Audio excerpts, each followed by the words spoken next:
Rain hammered against bulletproof glass like 1,000 dying confessions. Inside the penthouse recovery suite overlooking Seoul's criminal heart, Dr. Selene Rowe pressed her palm against the chest of Korea's most feared mafia king and felt his pulse spike beneath her fingertips. Not from pain, but from rage. Kael Jinwoo sat shirtless on the medical table, black ink tattoos crawling up his throat like smoke from burning bridges, his hand wrapped around a loaded Glock aimed at the floor between them. "You're not walking out that door," he said, voice raw as shattered concrete. She dressed for another man tonight. A simple dinner, a normal date, the kind of evening regular people took for granted. But Kael looked at her like she'd just announced plans to burn his empire to ash. And for the first time in 6 months of treating Seoul's most dangerous criminal, Selene saw something in his eyes that terrified her more than any weapon. Absolute, unfiltered fear of losing her. If you want to see how a mafia king falls apart for the only woman who never feared him, stay until the end.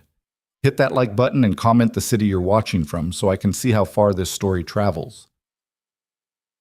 Boop bumps. The recovery suite smelled like antiseptic and expensive cologne, a combination that had become as familiar to Selene as her own heartbeat over the past 6 months. She'd learned to read Kael Jinwoo's pain through micro-expressions most people would miss. The slight tightening around his eyes, the way his breathing went shallow when she pressed too hard on scar tissue, the imperceptible shift in his shoulders when metal fragments still lodged near his spine sent electricity down his left leg. Tonight was different. Tonight, every muscle in his body was locked tight with something that had nothing to do with physical pain. "Put the gun down," Selene said quietly. She didn't move toward the door or away from him, just stood there in her navy dress, the one she'd bought with her own money, not his, and waited. Kael's jaw worked like he was chewing glass. "Where is he taking you?" "That's none of your business. Everything about you is my business. I'm your doctor, Kael, not your possession." The Glock shifted slightly, not aimed at her, never at her. But the implicit threat hung in the air like smoke. Not that he'd hurt her, but that he'd burn down whatever restaurant, whatever neighborhood, whatever part of Seoul tried to take her away from him tonight. 6 months ago, Selene had walked into this penthouse suite expecting a standard private care contract. Wealthy patient. Gunshot recovery. Confidential medical treatment. She'd worked for enough rich men in her career to know the drill. Keep your head down, do the job, collect the paycheck, and don't ask questions about the blood. What she hadn't expected was Kael. The man was a contradiction wrapped in violence and discipline. In the medical reports, he was listed as 34 years old, single, CEO of Jinwoo International Holdings. In reality, he was the architect of Seoul's most sophisticated criminal network, a ghost who moved billions in untraceable currency, controlled half the city's politicians through carefully documented leverage, and had personally killed at least 17 men according to rumors Selene pretended not to hear from his security team. But in this room, during those late-night hours when pain medication wore thin and sleep became impossible, Kael was something else entirely. He was honest. Brutally, terrifyingly honest. "I hired 8 different doctors before you," Kael said now, voice low and dangerous. "Every single one of them looked at me like I was a monster they had to tolerate for money. You know what you did the first day?" Selene said nothing. "You walked in here, looked at the gunshot wounds, and asked me if I was stupid enough to think I could keep living like this." Kael's laugh was sharp and humorless. No fear, no judgment, just clinical assessment of my terrible fucking choices. "That's my job." "No." He stood slowly, and Selene's body registered his height the way it always did. 6'2" of lean muscle and coiled threat. "Your job is to patch me up and leave. You stayed. You asked questions. You made me explain what I was doing to my body every time I went back out there." It was true. Selene had violated every professional boundary without meaning to. She'd started asking why he couldn't sleep, why he refused certain pain medications, why he insisted on physical therapy at 4 in the morning when the rest of the city was dead. She'd pushed him to talk about the pressure fractures in his ribs that never fully healed, the nerve damage in his left hand that he compensated for so smoothly most people never noticed. She'd started caring, and Kael had noticed. "This thing between us," Selene began. "There is no thing," Kael cut her off. "There's the truth. I'll say it since you won't. I'm in love with you, have been for months. And the thought of some average man taking you to dinner, making you laugh, touching your hand across a table, his voice dropped to something barely human. I want to burn the entire fucking city to find him. The words hit Selene like a physical blow. She'd known. Of course she'd known. You didn't spend 6 months in close quarters with someone, watching them at their most vulnerable, without recognizing the signs. The way Kael's entire body relaxed when she entered the room. How he only slept when she was nearby. The careful distance he maintained during treatments. Like he was afraid if he touched her outside of medical necessity, he'd shatter whatever fragile control kept him civilized. You can't love me, Selene said, and hated how her voice shook. You don't know me. You know the version of me that exists in this room. That's not real life, Kael. Bullshit. He stepped closer, not threatening, pleading. I know you take your coffee black because anything else compromises the efficiency. I know you read medical journals at 3 a.m. when you can't sleep. I know you hate being underestimated more than anything else in the world. I know you left your last hospital position because your supervisor was an incompetent asshole who took credit for your work. Selene's breath caught. She'd never told him that last part, which meant he'd looked into her background, investigated her. I know you have 17,001 in your personal account right now, Kael continued, voice softening. I know you're too proud to ask for advance payment, even though you're eating instant noodles 4 nights a week.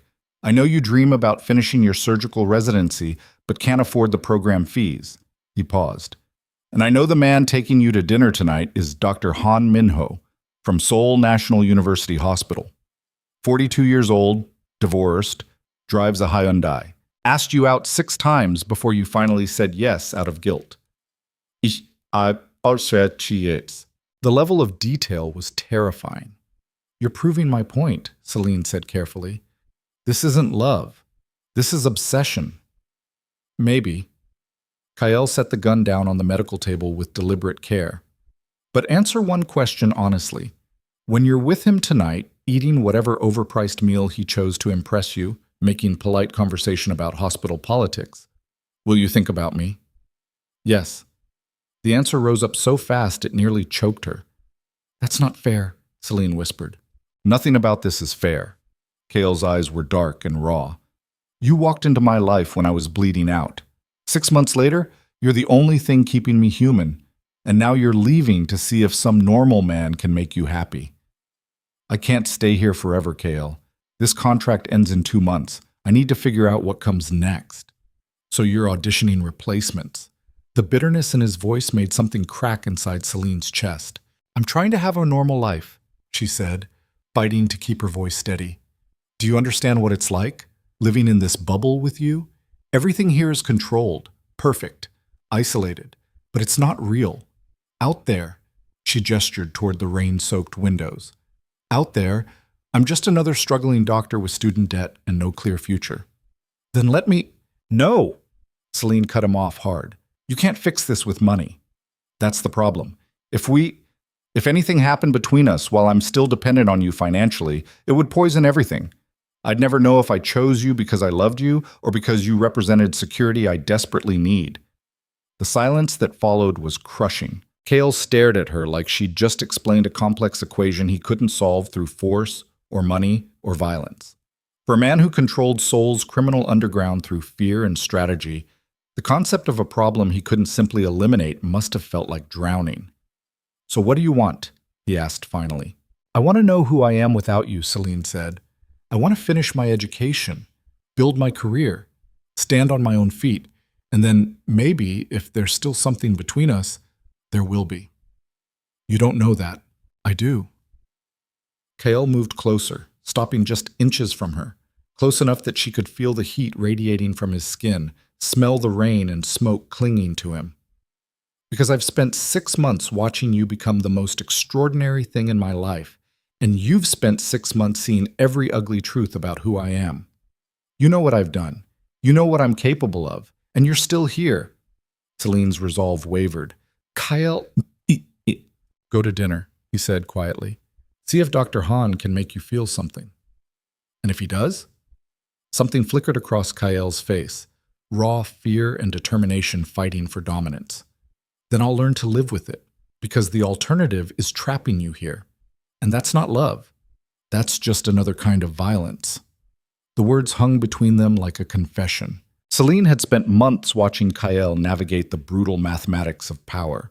She'd seen him make calls that ended careers, relationships, lives. She'd overheard enough conversations through closed doors to understand the kind of empire he'd built, one where weakness meant death and sentiment was a liability. But this surrender? It was the most terrifying thing he'd ever said to her. I have to go, Selene managed. Kael stepped back, not far, just enough to let her pass. Security will drive you. I'm taking a cab. Selene, I'm taking a cab, Kael. If you send security, if you monitor this date, if you so much as think about interfering, she stopped. We're done. Completely. No more treatments, no more contract. I walk out of here and never come back. He flinched like she'd struck him. Understood, he said. Selene grabbed her coat and bag. Her hands were shaking badly enough that she nearly dropped her phone. Every instinct screamed at her to stay, to forget the dinner, forget Dr. Han, forget the impossible dream of a normal life. But she couldn't.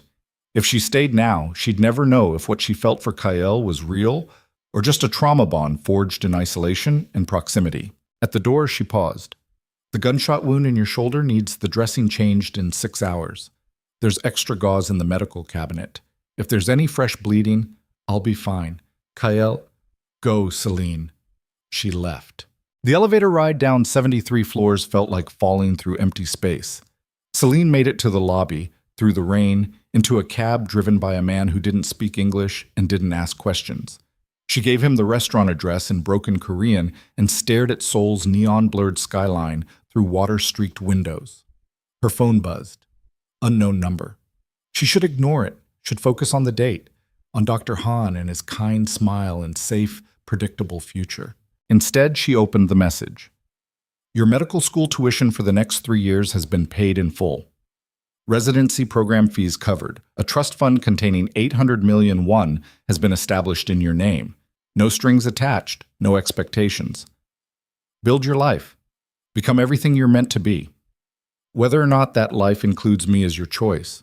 Always was. Always will be.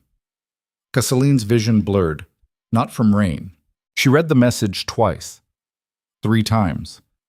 Tried to understand what kind of man gave away everything he wanted most just to prove the woman he loved had freedom to choose. The cab stopped outside an upscale Italian restaurant in Gangnam. Through the window, she could see Dr. Han waiting at a table near the back. He looked exactly like his profile suggested. Handsome in a safe way, well-dressed, probably decent at conversation. The kind of man who represented everything Selene told herself she wanted. Stable, normal, uncomplicated. Her phone buzzed again. She shouldn't look. She'd made her choice. This was what moving forward looked like. But her hands moved anyway. One more thing. I lied earlier. I do know what happens tonight. You'll sit across from him. You'll smile. You'll make polite conversation. And the entire time you'll be thinking about me. Because that's what I'll be doing. Thinking about you. Wanting you. Wishing I was the kind of man who deserved you. I'm not there yet. But I'm going to be. Count on it. Selene sat frozen in the back of the cab, rain drumming against the roof like a countdown. She could get out, go inside, give Dr. Han a fair chance, or she could admit the truth she'd been avoiding for months. Her phone rang. Kael's number lit up the screen. She answered without thinking. I'm outside the restaurant. I know. His voice was rough. I'm not tracking you. I just needed to hear your voice one more time before you walked in there.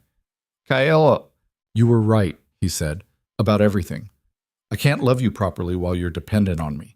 Can't build something real on that foundation. So here's what's going to happen. You're going to finish medical school, build your career, figure out who you are without my money, my influence, my shadow hanging over everything. And you? I'm going to become the kind of man who deserves you. Selene closed her eyes. You can't just change who you are. Watch me. There was steel in his voice now. Determination. 90 days, Selene. No contact except mandatory medical follow-ups. Strictly professional. No romance. No crossing lines. You live your life, I live mine. And if after 90 days, if what we have is real, that's insane. It's the only way. Kael's breathing was uneven. Because right now, you don't believe we could work outside this penthouse bubble. You think I'm just obsessed, that you're just confused. So we're going to prove it, separately. And if I fall in love with someone else? The silence stretched so long, Selene thought the connection had dropped. Then I'll learn to live with it, Kael said finally. But I don't think you will, because you already love me. You're just too scared to admit it. You're arrogant. I'm right. Damn him, he was right. Selene looked at the restaurant again. Dr. Han had checked his watch twice. Worry creased his forehead. I have to go, she whispered. I know. Kael's voice dropped lower. One last thing. Remember how you asked me once why I got into this life? The violence and crime and blood? You said you'd tell me someday. My father was a surgeon, Kael said. One of the best in Korea. He spent 20 years building a legitimate medical practice, trying to help people. And when he couldn't pay protection money to the local syndicate, they burned down his clinic with him inside it. I was 19. I watched him die knowing that kindness and morality and playing by the rules meant nothing against men who only understood power. Selene's chest constricted. Kael, so I learned their language, he continued, became fluent in violence, built an empire so big that no one could ever burn down what I loved again. His voice cracked slightly. But empires are cold, Selene, and I'm so fucking tired of being cold. You walked into my life and reminded me what warmth feels like, what it means to want something beyond power. I'm not going back to that darkness, not completely, but I need time to figure out who I am in between. The confession hit Selene like a physical blow. She'd spent months treating Kael's body, mapping his scars, measuring his pain, but this was the first time he'd let her see the wound that never healed. 90 days, she said. 90 days. And then? And then we'll see if what we have survives daylight. Selene ended the call. She paid the cab driver with shaking hands and walked into the restaurant. Dr. Han stood when he saw her, relief flooding his features. Dr. Rowe, I was worried you might cancel. Sorry I'm late. Selene forced a smile. Traffic. The dinner was exactly what she expected. Pleasant, polite, safe. Dr. Han talked about the hospital's new cardiac wing, the challenges of balancing research with patient care, his ex-wife's custody demands. Normal problems. Human problems. Selene nodded at appropriate moments, laughed at his jokes, ordered food she barely tasted, and the entire time she thought about Kael, about the gun he'd aimed at the floor instead of using to control her, about the 800 million won he'd given without asking for anything in return, about 90 days that felt like a lifetime and a heartbeat simultaneously. When Dr. Han walked her to a cab 3 hours later, he smiled hopefully. I had a wonderful time. Would you like to do this again? Can I think about it? Selene asked. Of course. His disappointment was carefully hidden, but visible. Take all the time you need. The cab pulled away from the curb. Selene's phone buzzed one final time. Day 1. She should delete the message, block Kael's number, focus on building the normal life she claimed to want. Instead, she typed a response. Day 1. And somewhere across Seoul's neon-soaked skyline, in a penthouse suite that suddenly felt too empty, too cold, too quiet, Kael Jinwoo stared at his phone screen and allowed himself something he hadn't felt in years. Hope. Day 3 felt like drowning in slow motion. Selene sat in the back row of Seoul National University's Anatomy Lecture Hall, surrounded by students 5 years younger than her, and tried to focus on the professor's explanation of cardiac valve pathology. The words blurred together. Her notebook remained blank except for a single line she'd written without thinking. 90 days. Her phone stayed silent. No messages from Kael. No calls. No violations of the agreement they'd made outside that restaurant. The silence was worse than any argument. At night, alone in the cramped studio apartment she'd rented in Gangnam with money from the trust fund, Selene lay awake and replayed their last conversation on an endless loop. The gun. The confession. The 800 million won that had appeared in her account like a ghost made of guilt and sacrifice. She'd tried returning the money. The bank informed her the trust was irrevocable. Legally hers, no takebacks. Kael had made sure she couldn't refuse. Day 7 brought rain again, the kind that turned Seoul's streets into rivers of neon reflection. Selene finished her hospital shift at 11 p.m., exhausted down to her bones, and found herself walking past the building that housed Kael's penthouse. 73 floors up, somewhere behind bulletproof glass and armed security, he was probably awake, probably working, probably thinking about her the same way she couldn't stop thinking about him. She kept walking. Day 12 shattered the silence. Selene's phone buzzed during morning rounds. Not Kael. His head of security, a man named Jin, who'd driven her to treatments dozens of times and never spoke unless absolutely necessary. Medical follow-up scheduled. Thursday, 3 p.m. Non-negotiable per contract terms. Her hands went numb. The contract. She'd almost forgotten.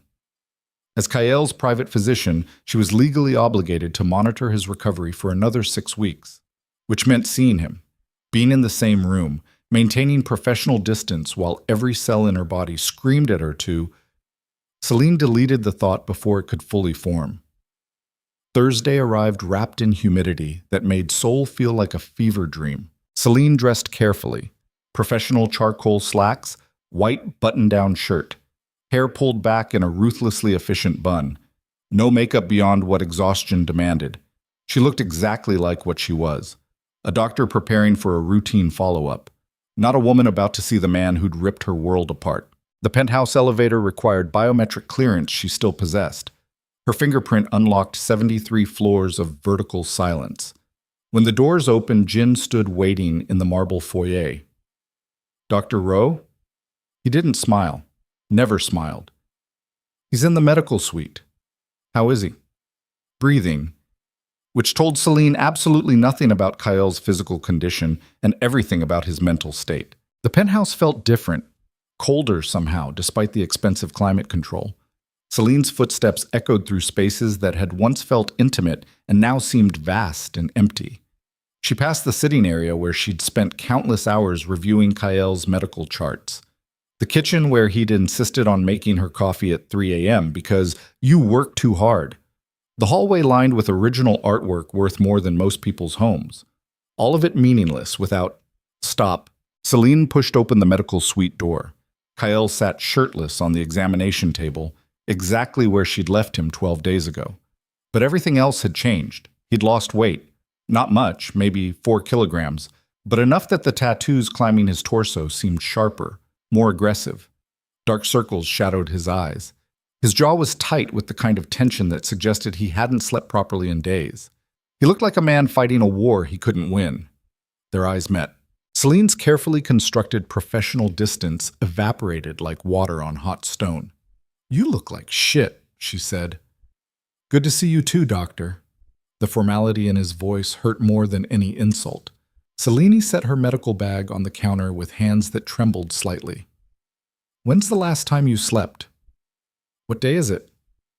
"Thursday." "Then probably Monday." "Kael, don't." He cut her off with surgical precision. "We're not doing this. You're here to check vitals and make sure I'm not dying. I'm here because the contract says I have to be. That's all this is." Selene wanted to scream, wanted to grab his face and force him to look at her properly. Not this hollow stranger wearing Kael's skin, but the man who'd confessed his love with a gun between them. Instead, she pulled on latex gloves and approached the examination table. "Shirt off," she said. "Already done." "Smart ass. Learned from the best." The familiar banter felt like broken glass in her throat. Selene pressed her stethoscope against Kael's chest and listened to his heartbeat. Strong, fast. Too fast for a man supposedly at rest. "Your resting heart rate is elevated," she said clinically. "Have you been taking the prescribed beta blockers?" "No." "Why not?"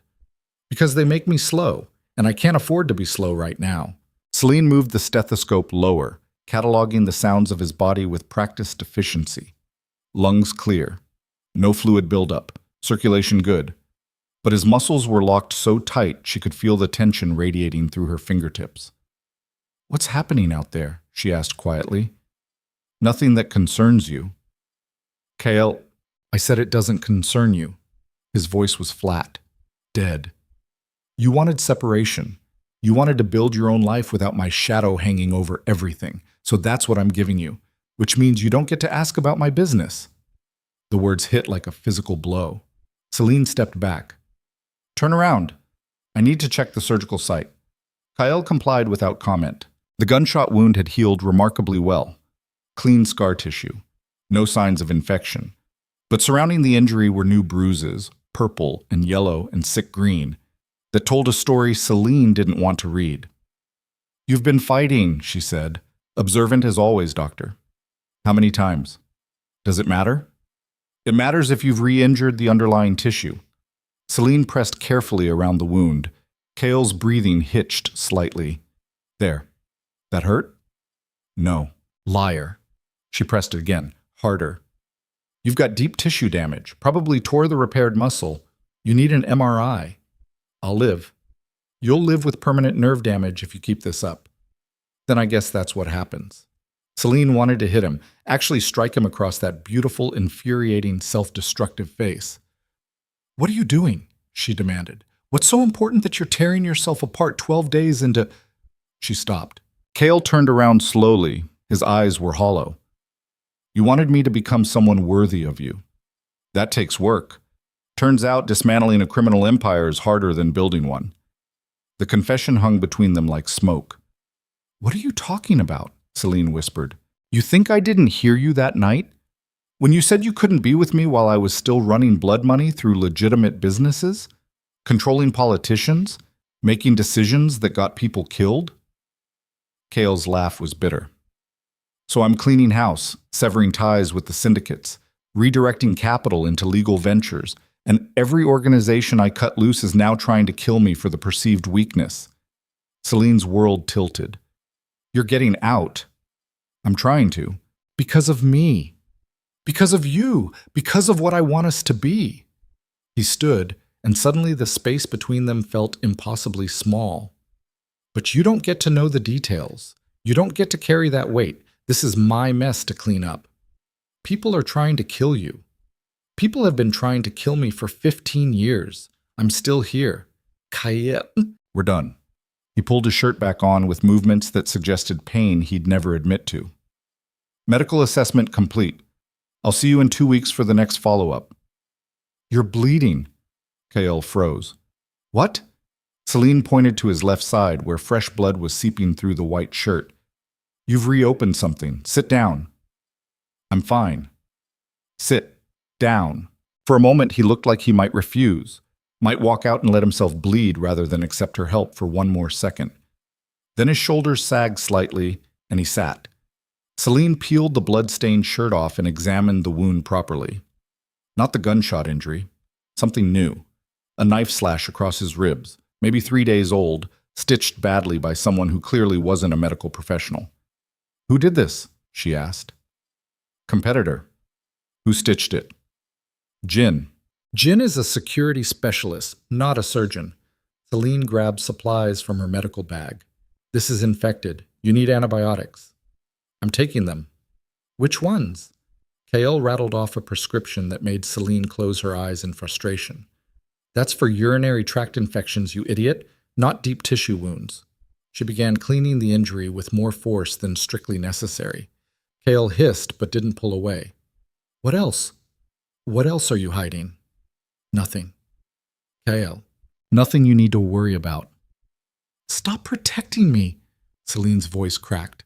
Stop deciding what I can and can't handle. If you're doing this, if you're dismantling everything you built, I deserve to know what it's costing you. Kael stared at her with something that looked like agony. You want the truth? Fine. I've lost 40% of my revenue streams in 12 days. 3 of my oldest business partners have turned hostile. Someone put $1 million contract on my head. And yesterday I got a very polite message explaining that if I continue restructuring, my competitors will start targeting the people I care about instead of just me. The room went silent except for Selene's ragged breathing. They threatened me, she said. They threatened the idea of you. They don't know who you are, don't have your name, but they know I changed after you left, so yeah, they're fishing. Kael's jaw worked, which is why I need you as far away from this as possible. That's not your decision. The hell it isn't. I'm not some fragile thing that needs protecting. You're the only thing in my life that isn't covered in blood. Kael's voice rose to something raw and desperate. You're the proof that I can still want something clean and good and worth fighting for. So forgive me if I do everything in my power to keep you separate from the ugliness. Celine's hand stilled on his injury. She'd spent 12 days convincing herself that distance was necessary, that Kael needed space to figure out who he was outside of violence, that she needed independence to build a life that didn't orbit around his empire. But standing here, surrounded by evidence of his self-destruction, watching him bleed from wounds he collected trying to become worthy of her, the 90-day agreement suddenly felt like the cruelest form of torture. This is insane, she whispered. You're going to get yourself killed. Probably. And you think that's what I want? You dead in some alley because you were too proud to ask for help? I think, Kael said carefully, that if I don't do this alone, I'll never know if I actually changed or just rearranged the furniture in a burning house to make you comfortable. Selene wanted to argue, wanted to explain that change didn't require martyrdom, that love wasn't about grand gestures and sacrifice. It was about showing up, day after day, and choosing each other despite the mess. But she'd been the one to demand separation. She'd been the one to insist that their connection couldn't survive outside the penthouse bubble. And now Kael was proving her wrong in the most painful way possible. You're an idiot, she said finally. You've mentioned that. Selene finished bandaging his ribs in silence. When she was done, she packed her medical supplies with shaking hands and prepared to leave. At the door, she paused. 78 days left, she said without turning around. I know. Don't die before then. I'll do my best. Selene left. The elevator ride down felt longer this time, heavier, like gravity had increased tenfold between floors 73 and ground level. Outside, Seoul's evening rush swallowed her into anonymity. Selene walked without destination, letting the crowd carry her through Gangnam's neon-soaked streets. Her phone buzzed repeatedly, messages from classmates about study groups, a reminder about tomorrow's exam, 3 missed calls from Dr. Han asking about a second date she'd been avoiding. She ignored all of it, all. At a street corner near her apartment, Selene stopped and pulled out her phone. Against every instinct screaming at her to maintain distance, she typed a message. The antibiotic you're taking is useless for that type of wound. I'm sending the correct prescription to your pharmacy. Take it, all of it. Don't be stupid. The response came 30 seconds later. Noted. Then, after a pause, thank you. Selene stared at those 2 words until her vision blurred. Day 19 brought Seoul's first cold snap of autumn. Selene emerged from her morning anatomy practical to find the world transformed into something sharp and brittle. Students hurried past in thick coats and scarves, their breath fogging the air. She'd forgotten how quickly Seoul's weather could shift, from oppressive humidity to cutting cold without any comfortable middle ground. Her phone buzzed. Jin again. Follow-up moved to tomorrow. 2 p.m. Emergency. Selene's heart stopped. She tried calling.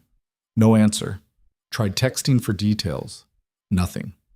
The next 18 hours crawled by like dying insects. Selene showed up to the penthouse at 1:45 p.m., medical bag in hand, prepared for the worst. Jin met her in the foyer with an expression that might have been concern if he'd been capable of displaying emotion. How bad? She demanded. See for yourself. The medical suite looked like a war zone. Bloody bandages overflowed from the waste bin. Empty IV bags hung from portable stands. The air smelled like copper and antiseptic and something darker. Infection. Kael sat slumped on the examination table, conscious, but barely. Someone had stripped him to the waist. His torso was a canvas of fresh injuries layered over healing ones. Bruises in various stages of decay, 3 separate knife wounds, what looked like a bullet graze across his left shoulder blade, and burns on his right arm that suggested close-range muzzle flash. Jesus Christ, Selene breathed. Kael's eyes tracked to her slowly. You're early. What happened? Business meeting went poorly. This isn't a joke. Selene dropped her bag and started assessing damage with hands that shook from adrenaline and rage. When? Last night. Who treated you? Jin did his best. Jin is not a doctor, Selene rounded on the security chief. Why didn't you take him to a hospital? He refused, Jin said flatly. Because hospitals ask questions, Kael muttered. Questions lead to police reports. Police reports lead to investigations I can't afford right now. Selene wanted to scream. Instead, she grabbed her stethoscope and began the exam. His heart rate was dangerously elevated. Blood pressure too low, temperature spiking into fever territory. The knife wounds were infected despite Jin's amateur attempts at antibiotics. The burns needed debridement, and the bullet graze. You're septic, Selene said. Early stages, but it's spreading. You need IV antibiotics, fluids, possibly surgery if any of these wounds have debris I can't see. So do it. Here? Where else? Selene looked at the medical suite with its expensive equipment and sterile surfaces. She'd performed minor procedures here before. Wound care, suturing, pain management, but nothing like this. Nothing that approached actual surgery. I don't have the right equipment, she said. There's a full surgical kit in the locked cabinet. Code is your birthday. Of course it was. Selene opened the cabinet and found exactly what Kael promised. A complete portable surgical setup that probably cost more than most hospital operating rooms. Sterile instruments, anesthesia. Everything she'd need to work miracles or commit malpractice depending on how the next few hours went. This is insane, she said. You've mentioned that. If something goes wrong, it won't. You don't know that. I know you. Kael's eyes locked on hers with terrifying intensity. You're the best doctor I've ever met. If anyone can keep me alive through this, it's you. The faith in his voice was crushing. Selene made a decision she'd probably regret for the rest of her life. Jin, she said, I need you to assist. Can you follow instructions exactly as I give them? Yes. Then scrub in. We're doing this. The next 4 hours blurred into controlled chaos. Selene cleaned and debrided the infected wounds with steady hands despite the fear clawing at her throat.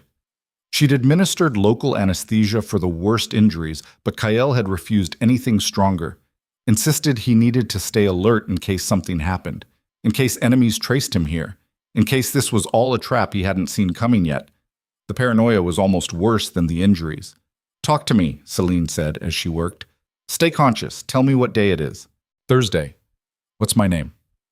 Dr. Selene Rowe, born March 15th. Graduated top of your class from medical school in London.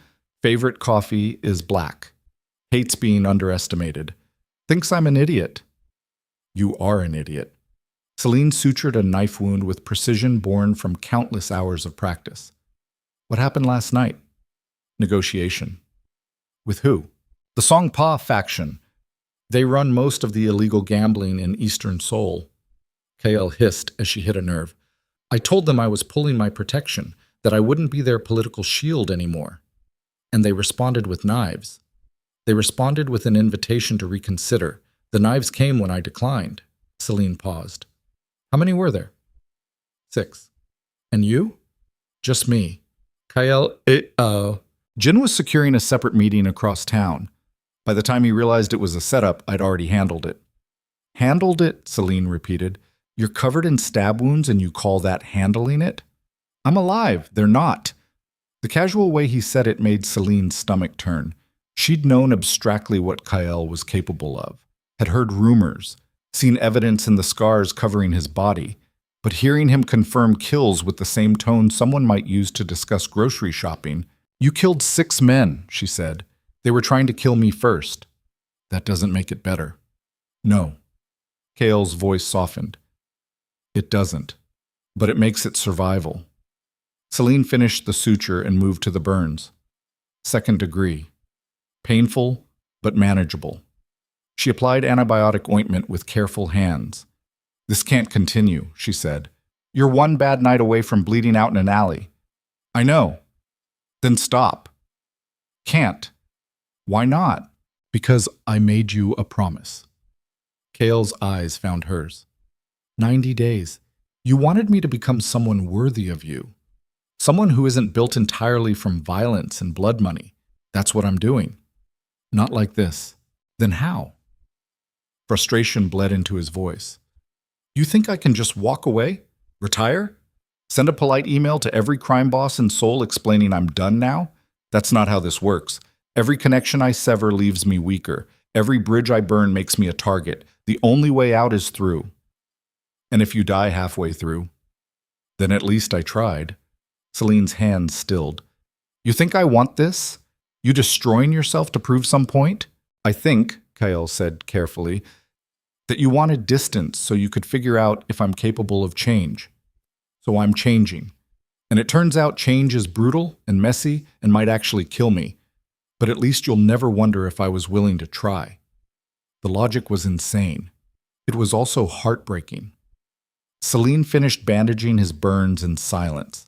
When she was done, she started an IV line and hung antibiotics that would hopefully fight off the infection before it turned deadly. You need rest, she said. At least 72 hours. Can't. Kael, I have a meeting tonight. Absolutely not. It's non-negotiable. So is your survival. They stared at each other across the medical table. Two people locked in a battle of wills that had no winner. What's the meeting? Selene asked finally. The last one. If it goes well, I'm out. Free. Clean. Kael's jaw tightened. If it goes badly, don't. You should know, in case something happens. He reached into his jacket pocket and pulled out an envelope. This is the deed to a medical clinic in Gangnam. Already purchased. Already licensed. It's yours. Celine's vision blurred. If I don't come back from tonight, you open that clinic and you save people the way you've been saving me for months. You become the doctor you're meant to be, and you don't waste a single second mourning me. Understood? Stop talking like you're going to die. I might. Then don't go to the meeting. I have to. Why? Because it's with the North Side Coalition, the umbrella organization that controls all major crime in Seoul. If I can get them to accept my exit without retaliation, every smaller faction falls in line. But if they say no, they'll kill you. Kael didn't deny it. Selene felt something crack inside her chest. All the careful distance she'd maintained, all the professional boundaries and 90-day agreements and promises to build separate lives, none of it mattered if Kael died tonight. I'm coming with you, she said.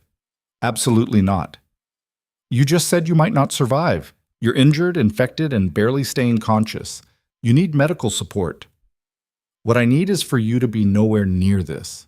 Too bad. Selene started packing supplies. Either I come or I call the police right now and report everything. Your choice. Kael stared at her like she'd grown a second head. You're bluffing. Try me. Selene, whoa. You don't get to do this alone. Her voice shook. You don't get to sacrifice yourself on some altar of redemption and expect me to just accept it. If you're walking into a death trap, I'm walking in with you. Not because I think I can stop it, but because I'll be damned if you die without someone there who gives a shit. The silence that followed was absolute. Then Kael laughed. Actually laughed. A sound so unexpected and genuine that it transformed his entire face. You're insane, he said. Learned from the best. They'll never let a civilian into the meeting. Then tell them I'm your doctor, which is true. Selene met his eyes. Please. The word hung between them like a prayer. Kael looked at her for a long moment. Then he nodded slowly. Okay, he said. But you follow my lead. You don't speak unless spoken to. And if anything goes wrong, anything, you run. Jin will get you out. Deal. Selene had no intention of running. They left the penthouse at 9 p.m. Jin drove through Seoul's night-lit streets in a black SUV with bulletproof glass and enough hidden weapons to stage a small war. Selene sat in the back beside Kael, watching his face in the passing neon glow. He'd changed into a black suit that hid most of his injuries, styled his hair to cover the exhaustion, applied just enough makeup to mask the fever flush in his cheeks. To anyone else, he probably looked like the terrifying Mafia king from the rumors. Selene saw only a man barely holding himself together. Where are we going? She asked. The Lotus Club. Neutral territory. Kael stared out the window. It's owned by an old woman named Mrs. Choi. She's been mediating underworld disputes for 40 years. If anyone can broker my exit peacefully, it's her. And if she can't, then we're probably going to die in a very expensive nightclub. Selene wished he was joking. The Lotus Club occupied the top 3 floors of a building in Gangnam's most exclusive district. Getting inside required passing through 4 separate security checkpoints and a weapons screening that would make airports jealous. Jin had to surrender 3 guns, 2 knives, and what looked like a garrote wire before they were cleared for entrance. Kael walked through the metal detector, and it didn't beep, because he'd refused to carry anything except his reputation. Inside, the club was all dark wood and soft lighting and carefully curated luxury. Waitresses in silk dresses served drinks worth more than Celine's monthly rent. Musicians played jazz so smooth it felt like drowning, and scattered throughout the space, sitting at tables marked with subtle symbols, were men who looked like they'd killed people before breakfast. Seoul's criminal elite. Every eye tracked Kael's entrance. Selene felt their attention like physical weight. Not on her. She was invisible, a medical accessory, but on the man beside her. They were measuring him, judging whether the rumors were true, whether the infamous Kael Jinwoo had actually gone soft. A waitress approached. "Mrs. Choi is waiting in the private room." They followed her through a maze of corridors to a door at the very back. The waitress knocked twice and left. "Last chance," Kael said quietly. "You can wait outside." "Not happening." He pushed open the door. The private room was smaller than Selene expected. Intimate.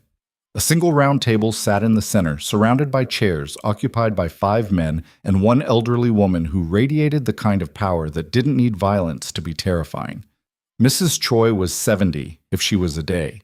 Tiny, elegant, with eyes that probably saw through lies the way doctors see through skin. "Mr. Kael," she said in accented English. "You brought a guest." "My physician," Kael replied. "Recent injuries require monitoring." "I heard about the Songpa incident. Unfortunate." Mrs. Choi gestured to an empty chair. "Sit. We have much to discuss." Kael sat. Selene stood behind him, exactly where a medical professional would position herself. Close enough to intervene if his fever spiked or wounds reopened. Far enough to appear non-threatening. The 5 men at the table represented Seoul's major criminal organizations. Selene recognized their faces from news reports and police bulletins she'd seen in hospital break rooms. Drug trafficking, human trafficking, arms dealing, money laundering, every flavor of violence wrapped in expensive suits. "Let's begin," Mrs. Choi said. "Mr. Kael has requested permission to exit the coalition and restructure his operations into legitimate business ventures. This is unprecedented." "It's suicide," one of the men said. Older, scar across his cheek. "No one leaves. We've made that clear." "I'm not leaving," Kael corrected. "I'm transitioning. My connections remain valuable. My political leverage stays intact. I'm simply redirecting the nature of my investments." "Into what?" another man demanded. "Charities, hospitals, we've heard the rumors. You're going soft." "I'm evolving." "You're betraying decades of alliance." "I'm honoring those alliances by giving you advance notice instead of just disappearing." Kael's voice was steady, despite the fever Selene could see building behind his eyes. "I've spent 15 years building relationships that benefit everyone at this table. I'm offering to maintain those relationships without the criminal liability." "Why?" Mrs. Choi asked. "Why now?" Kael didn't hesitate. "Because I met someone who made me want to be more than this." The silence that followed was crushing. Then the scarred man laughed. "Love.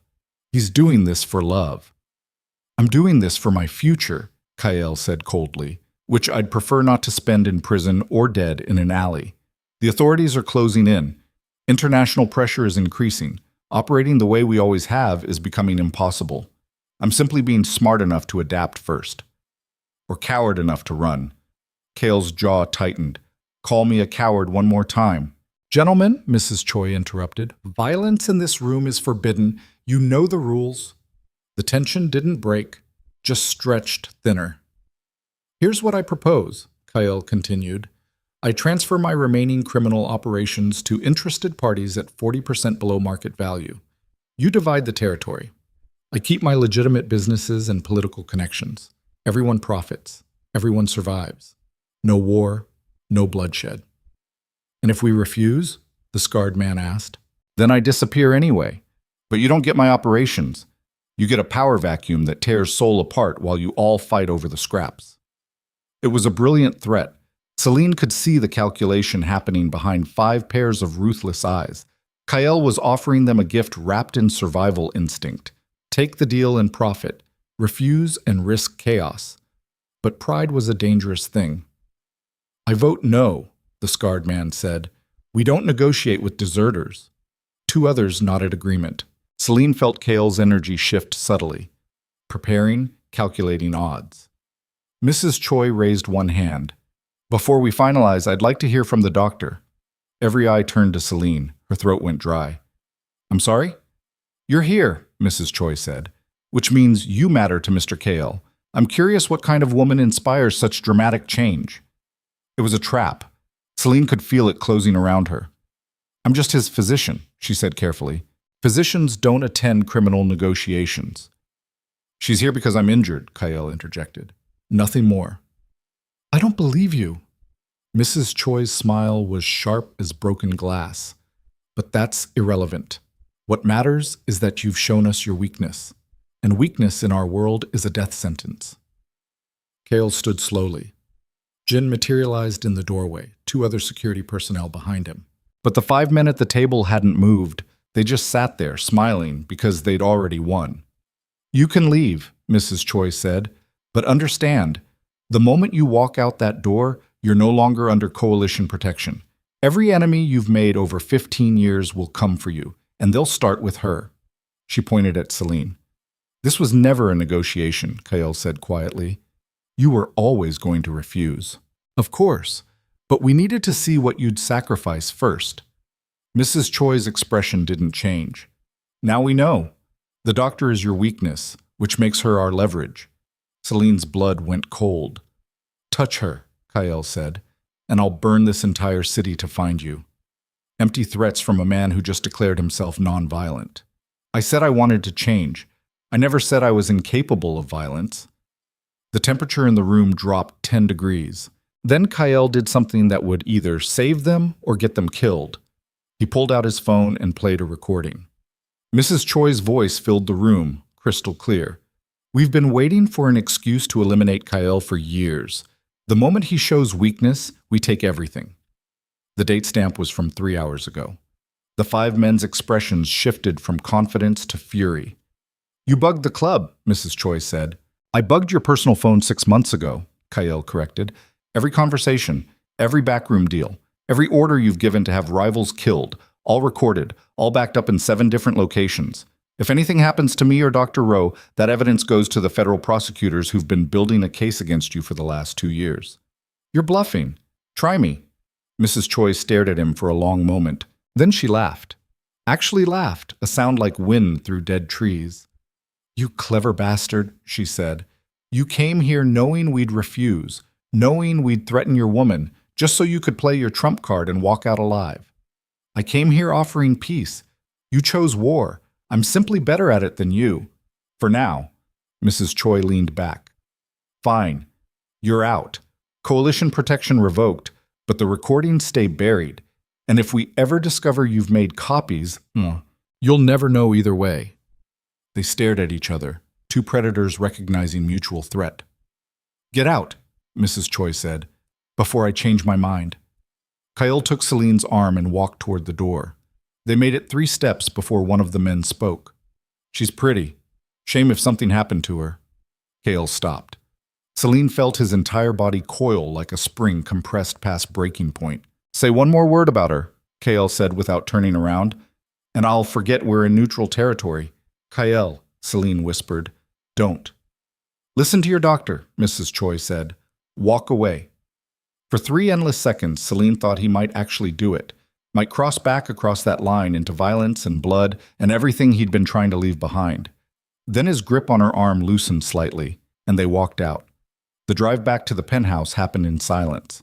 Selene kept her hand on Kael's wrist, monitoring his pulse through his shirt. Elevated. Dangerously fast. His temperature was spiking again. She could feel heat radiating through the fabric. You need rest, she said. I need to secure the recordings. Kael, if they figure out I was bluffing, you weren't bluffing, Jin said from the driver's seat. The recordings exist. I delivered the backup drives to 7 separate locations before we left. Kael exhaled slowly. Good. They pulled into the penthouse garage. Jin helped them into the elevator.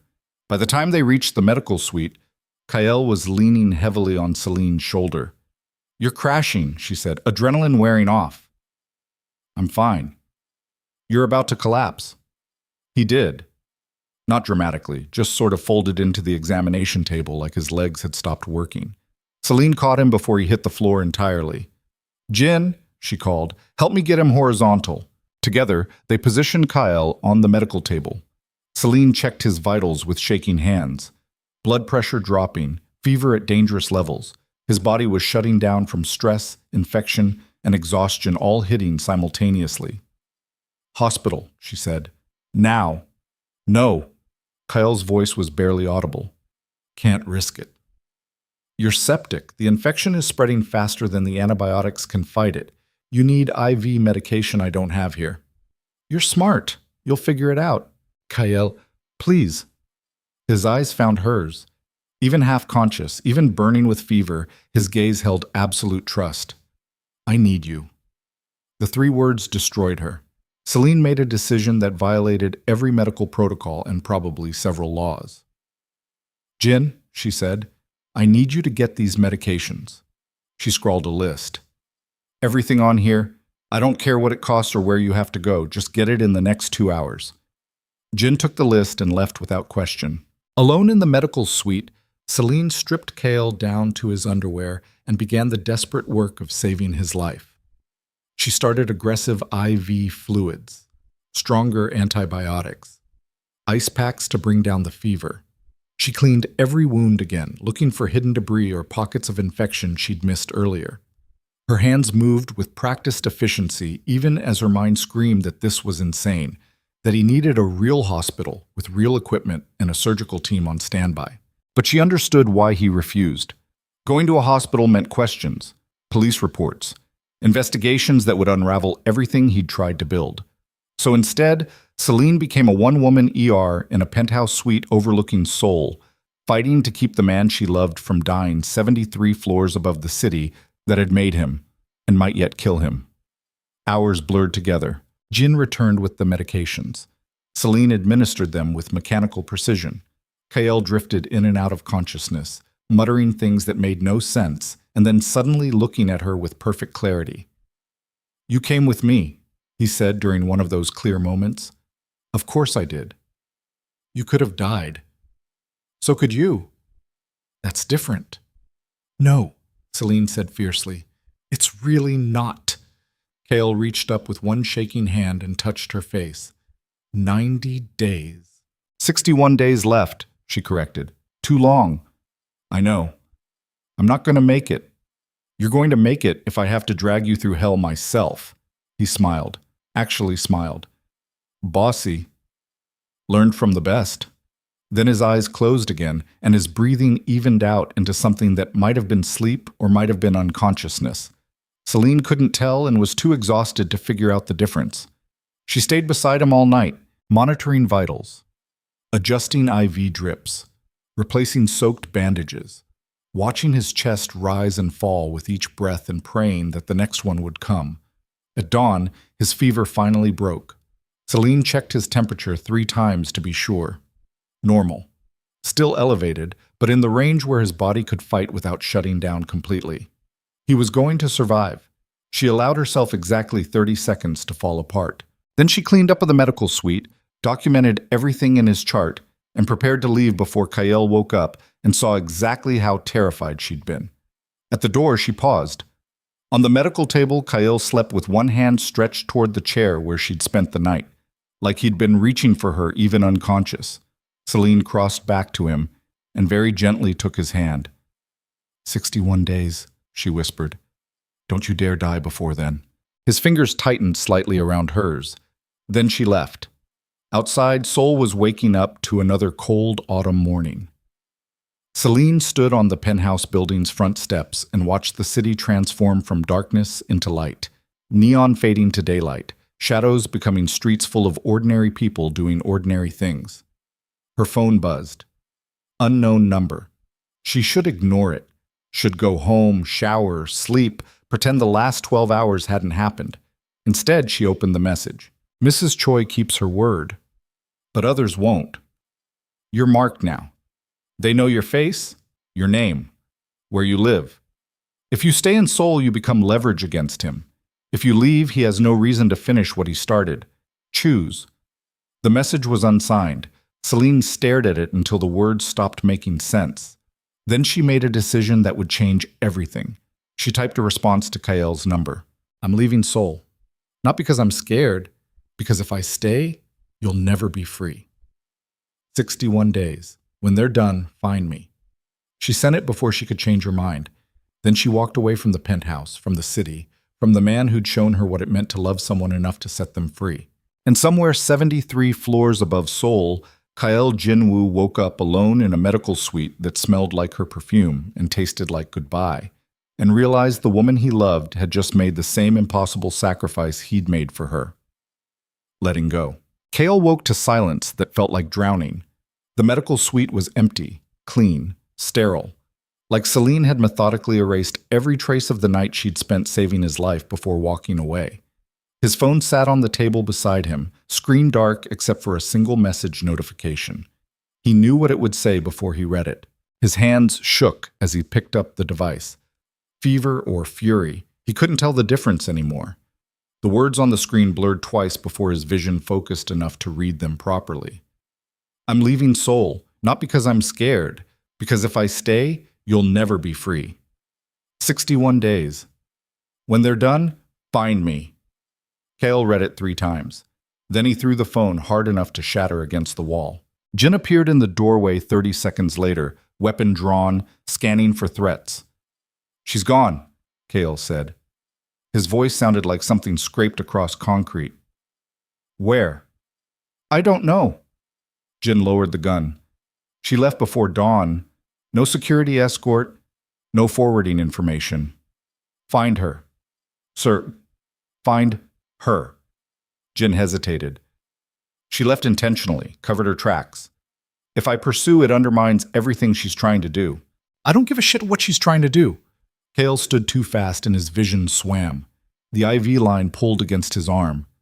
She's out there alone because Mrs. Choi's people marked her. You think they're going to respect her sacrifice? They'll find her just to prove they can. Then maybe we should let them try. Jin's expression was unreadable. And use their attempt to eliminate the threat permanently. The suggestion was so coldly logical that Kael almost laughed. No, he said. We find her first. We protect her, even if she never knows we're there. That's not the agreement you made. I don't care about the agreement anymore. Jin studied him for a long moment. You're going to lose her. I already lost her. Kael ripped the IV line from his arm with zero regard for proper medical procedure. Blood welled up from the insertion point. Now I'm just trying to keep her alive long enough to get her back. 48 hours later, Kael's network finally located Selene. Busan, coastal city 4 hours south of Seoul. She'd taken a position at a public hospital under her legal name, not even trying to hide. Just disappeared into the machinery of Korea's medical system like she'd never existed in his world at all. The file Jin compiled included her new address, a studio apartment in a neighborhood that made Kael's chest tighten with rage. Not because it was dangerous, because it was aggressively normal, the kind of place regular people lived regular lives with regular problems. Everything Selene had told him she wanted. What are your orders? Jin asked. Kael stared at the surveillance photos spread across his desk. Selene walking to work in scrubs and a jacket that looked too thin for Busan's ocean wind. Selene buying groceries at a corner market. Selene sitting alone in a coffee shop, studying medical journals with the same focused intensity that had first made him fall in love with her. She looked tired, thinner, but free. But security detail, Kael said finally. Rotating teams, no direct contact. If anyone from Seoul's underworld gets within a kilometer of her, I want to know immediately. Understood. And Jin? Kael's voice dropped. If something happens to her because I wasn't there, it won't. It was the closest thing to comfort Jin had ever offered. Kael spent the next 3 weeks dismantling his empire with surgical precision. Every criminal operation got transferred to interested parties at the discount he'd promised Mrs. Choi. Money laundering networks, protection rackets, smuggling routes through Incheon port, all of it liquidated and redistributed like he was selling used furniture instead of the infrastructure of violence. The legitimate businesses stayed. Real estate, technology investments, Political connections built over 15 years of careful relationship management. Kael converted everything illegal into something that would pass federal scrutiny, and he did it fast enough that rivals couldn't capitalize on perceived weakness. By week 4, he was technically clean. Technically. The problem was that 15 years of criminal history didn't disappear just because you filed the right paperwork. Federal investigators had been building cases against Seoul's underworld for years, and now that Kael was publicly transitioning to legitimate business, they saw an opportunity. The subpoena arrived on day 37. Kael read it twice, standing in his penthouse office while rain hammered against bulletproof glass like the city itself was trying to break through. Federal Prosecutor's Office. You are hereby required to testify regarding your knowledge of organized crime activities in Seoul. Failure to comply will result in obstruction charges. It was a trap disguised as legal process. They wanted him to either incriminate himself or refuse to testify and face prison time. Either way, he lost. Kael called his attorney, a woman who charged more per hour than most people earned in a month, and had successfully defended 3 politicians and a CEO from corruption charges. Can we fight it? He asked. Not without exposing everything you're trying to bury. Her voice was crisp and clinical. They have enough circumstantial evidence to make your life hell. The subpoena is leverage. They want you to turn informant. Absolutely not. Then you're looking at federal prison, 3 to 5 years minimum. For what? Money laundering, conspiracy. Take your pick. She paused. Mr. Kael, you've done an impressive job cleaning up your operations, but you can't erase the past. It's still there, documented, and now the prosecutors want to use it. Kael stared out at Seoul's rain-soaked skyline and calculated odds. Federal prison meant losing Selene permanently, not because she'd abandoned him, though she might, but because by the time he got out, she'd have built a complete life that didn't include him. But turning informant meant betraying every alliance he'd ever made. Every criminal organization in Seoul would put a price on his head, and that price would extend to anyone connected to him, including Selene. I need time to think, Kael said. You have 72 hours before the testimony date. Use them wisely. He hung up and immediately called Jin. Increase Selene's security detail, double the teams, and make sure they're armed for actual combat, not just surveillance. Sir? If I go to prison, every enemy I've ever made will come for her. I need to know she's protected. Jin's silence suggested he understood the math. What are you going to do? He asked finally. I don't know yet. That night, Kael did something he hadn't done in 15 years. He got drunk. Not socially drunk. Not the carefully controlled 2 glasses of whiskey drunk. Actually drunk. The kind where Seoul's city lights blurred into abstract neon, and the rain sounded like static, and every thought circled back to Selene, until he couldn't tell if he was breathing or drowning. Somewhere around his 8th drink, his phone buzzed. Unknown number. He should ignore it. Should focus on the federal subpoena and his rapidly collapsing empire. Instead, he answered. Mr. Kael. The voice was female. Unfamiliar. We need to talk about Dr. Rowe. Every molecule of alcohol evaporated from his bloodstream instantly. Who is this? Someone who knows what you've been trying to do. And someone who can help. A pause. But we need to meet. Tonight. Alone. I don't take meetings with people who hide behind blocked numbers. You will for this. The woman's voice was calm and cold. Because I have information about a threat to Dr. Rowe that your security teams don't know about. And if you don't meet me in the next hour, she dies. The line went dead. Kael stared at the phone in his hand, mind racing through possibilities. It could be a trap. Could be Mrs. Choi's people trying to draw him out. Could be federal agents playing games. But if there was even a 1% chance the threat was real, he grabbed his jacket and left. The meeting location was a warehouse in Mapo district, industrial area, mostly abandoned after midnight, perfect place for an ambush. Kael went anyway. Jin tried to follow. Kael ordered him to stay back and monitor from a distance. This had to look like he was coming alone or the entire thing fell apart. Inside the warehouse, a single light illuminated a woman standing beside a table covered in file folders. She was mid-40s, professional business suit. Looked like a lawyer or accountant, not a criminal, which somehow made her more terrifying. "Mr. Kael," she said, "thank you for coming. Who are you?" "Someone who's been watching your transition with great interest." She gestured to the files. "I work for a coalition of international investors who are very concerned about stability in Seoul's financial markets. Your criminal activities have been destabilizing that market for years. I'm out of that business." "We know. That's why we're here." She opened one of the files. 6 months ago, you hired Dr. Selene Rowe as your private physician.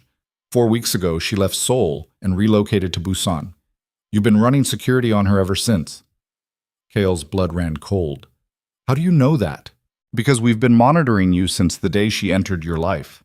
The woman smiled. It didn't reach her eyes. "You see, Mr. Kael, we have a problem. You're trying to leave the underworld, but you know too much, have too many connections.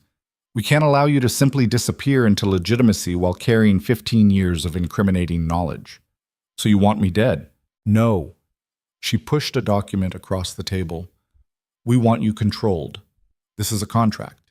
You agree to work for us, providing intelligence on Seoul's remaining criminal networks, helping us destabilize organizations that threaten financial stability.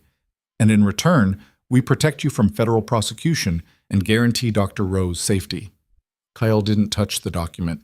"You're asking me to become an informant. We're asking you to choose between your freedom and hers." "That's not a choice." "No," the woman agreed. "It's an ultimatum. You work for us, or Dr. Rowe has an unfortunate accident in Busan. Maybe a hit and run. Maybe a gas leak in her apartment. Maybe she just disappears one night and no one ever finds the body." The rage that flooded through Kael was so pure and absolute that his vision actually whited out for 3 seconds. When it cleared, his hand was wrapped around the woman's throat, and she was pressed against the warehouse wall hard enough to crack the concrete. "You're going to die for threatening her," Kael said quietly. The woman didn't struggle, just looked at him with complete calm. "Kill me, and the contract activates anyway. My associates will assume you refused. Dr. Rowe dies within 24 hours. "I'll kill them too. All of them. You don't even know who they are." She smiled again. "That's the beauty of this arrangement. We're not criminals. We're legitimate business people, philanthropists, political donors, the kind of people who attend charity galas and shake hands with presidents. You can't fight us with violence because we don't live in your world." Kael's grip tightened. The woman's face started turning colors. Then she said something that stopped his heart. "Dr. Rowe is pregnant." Kael's hand went slack. The woman dropped to the floor, gasping, and pulled out her phone. She showed him a photograph. Selene, in a Busan medical clinic, holding a positive pregnancy test. The image was dated 3 days ago. "She doesn't know yet that you know," the woman said hoarsely. "Doesn't know we know. Hasn't told anyone, but she's 8 weeks along, which means she conceived right before she left Seoul." Kael couldn't breathe, couldn't think, couldn't process what he was seeing. "So here's your choice," the woman continued, standing slowly. "Sign the contract. Work for us. Keep Dr. Rowe and your child safe. Or refuse, and we eliminate them both. You have 72 hours to decide." She left the document on the table and walked out. Kael stood in the empty warehouse for a long time, staring at the photograph of Selene holding proof of a future he hadn't known existed until 30 seconds ago. Then he called Jin. "I need verification on something," Kael said. His voice sounded wrong, distant. "Medical records. Dr. Selene Rowe, Busan General Hospital. Patient records from the last week." "Sir, do it. Now." Jin had the information within 3 hours. Selene had visited a clinic 4 days ago. Blood work confirmed pregnancy. 8 weeks gestation. She'd been prescribed prenatal vitamins and scheduled for a follow-up in 2 weeks. She hadn't told anyone, hadn't called Kael, hadn't changed her plan to stay away for the full 90 days. She was carrying his child, and she was doing it alone because she thought that was what he needed. Kael read the medical report 3 times. Then he made a decision that would either save them or destroy everything he'd been trying to build. He called the federal prosecutor's office. "This is Kael Jinwoo," he said. "I'm willing to testify. Full cooperation. Every criminal organization in Seoul, every name, every operation, every piece of evidence you need. But I have conditions." The prosecutor who answered sounded suspicious and intrigued in equal measure. We're listening. Witness protection for Dr. Selene Rowe. Immediate extraction, new identity, complete separation from anything connected to my past life, and immunity from any charges related to her association with me. In exchange for what? Everything. Kael's voice was steady. I'll give you everything. The North Side Coalition, Mrs. Choi's operation, every politician taking bribes, every business laundering money, all of it. But Dr. Rowe disappears first, non-negotiable. Mr. Kael, you want to dismantle Seoul's underworld? I'm offering you the blueprint, but my price is her safety. Take it or leave it. The silence stretched for 10 seconds. We'll need to verify you're serious. I'll testify in 72 hours, but Dr. Rowe goes into protection tonight. That's not how this works. Then we don't have a deal. Kael prepared to hang up. I'll take my chances with federal prison. Wait, the prosecutor's voice shifted. If you're serious about full cooperation, we can expedite protection for one civilian. But this is binding. Once you testify, there's no taking it back. I understand. And you realize what you're doing? The moment you inform on these organizations, you become a target. They'll hunt you for the rest of your life. I know. Kael looked at the photograph of Selene one more time. But they won't hunt her. That's all that matters. He hung up. Then he sent a message to Jin with coordinates and instructions that would put the man at risk of federal charges just for following them. Jin responded with 2 words. Understood. Done. At 3 a.m., federal agents arrived at Selene's Busan apartment with a warrant for her immediate protection. She answered the door in pajamas, confused and terrified, and tried to argue when they explained she was being placed in witness protection. I didn't witness anything, she protested. You're not being protected as a witness, the lead agent said. You're being protected as collateral. Someone with very detailed knowledge of organized crime just agreed to testify in exchange for your safety. Selene's face went pale. Kael, I can't confirm that. What did he do? Ma'am, we need to leave. Now. If certain parties find out about this arrangement before we get you secure, I'm not going anywhere until you tell me what he did. The agent's expression softened slightly. He gave up everything, every connection, every ally, every piece of leverage he spent 15 years building. He's going to testify against Seoul's entire criminal underground, which means he's signing his own death warrant, and he did it to keep you safe. Selene sat down hard on her apartment floor. No, she whispered. No, he can't. We had an agreement. 90 days. He was supposed to... Plans changed. The agent helped her stand. Now we need to move. I need to talk to him. That's not possible. Please, Selene's voice cracked. I'm pregnant. He doesn't know. I have to tell him. He knows. The agent showed her a document. Federal protection request filed by Kael Jinwoo specifically mentions 1 civilian dependent and 1 unborn child. He knows, Dr. Rowe. And he made his choice. Selene read the document through tears that made the words blur. Then she let them take her away. The federal testimony happened in a secure courthouse with enough armed security to invade a small country. Kael sat in a witness chair and spent 11 hours systematically destroying 15 years of criminal infrastructure. He named names, provided bank records, drew maps of money laundering networks that connected Seoul's underworld to legitimate businesses across Asia. Every word he spoke was a nail in his own coffin. Mrs. Choi watched from the gallery with an expression that promised death. The scarred man from the Lotus Club mouthed threats Kael didn't need to hear to understand. Prosecutors took everything he gave them and promised him nothing except that Selene would remain in witness protection until the trials concluded, which meant years, maybe decades. When the testimony ended, federal marshals escorted Kael to a secure location where he'd wait until the trial dates were set. Jin met him in the secure facility's hallway. She's safe, Jin said. Remote location, new identity. They'll move her again after the baby is born. Kael nodded, couldn't speak. Sir, Jin hesitated.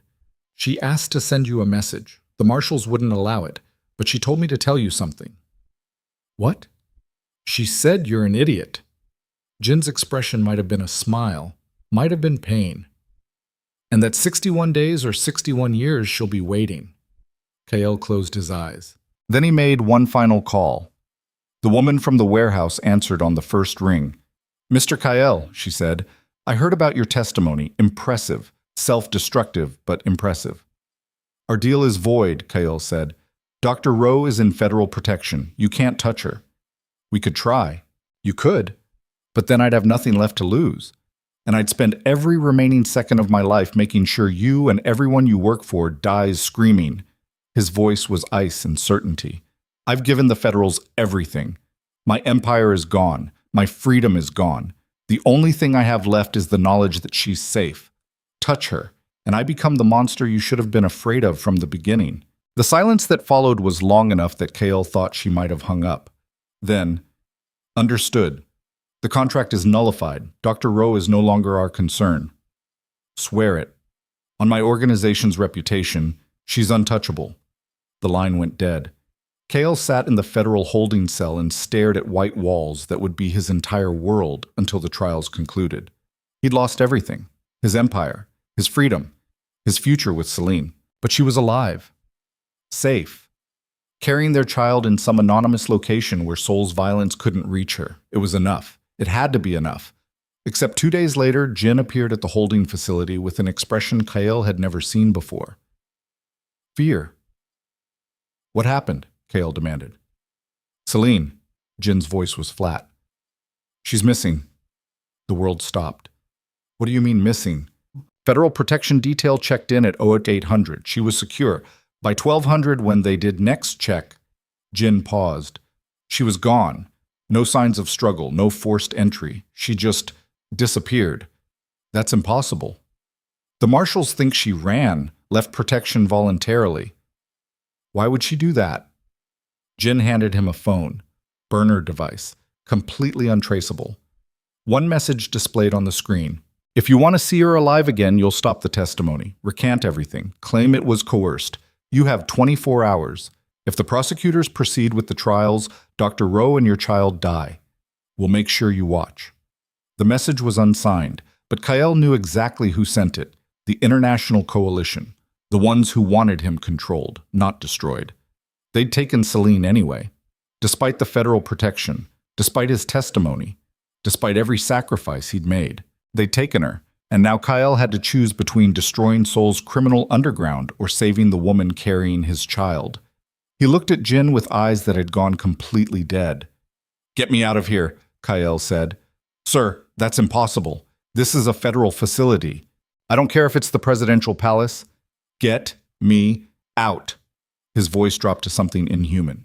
"Because in 24 hours, I'm going to find whoever took her, and I'm going to show them exactly what kind of monster they created." Jin stared at him for 3 seconds, then nodded once. "Understood."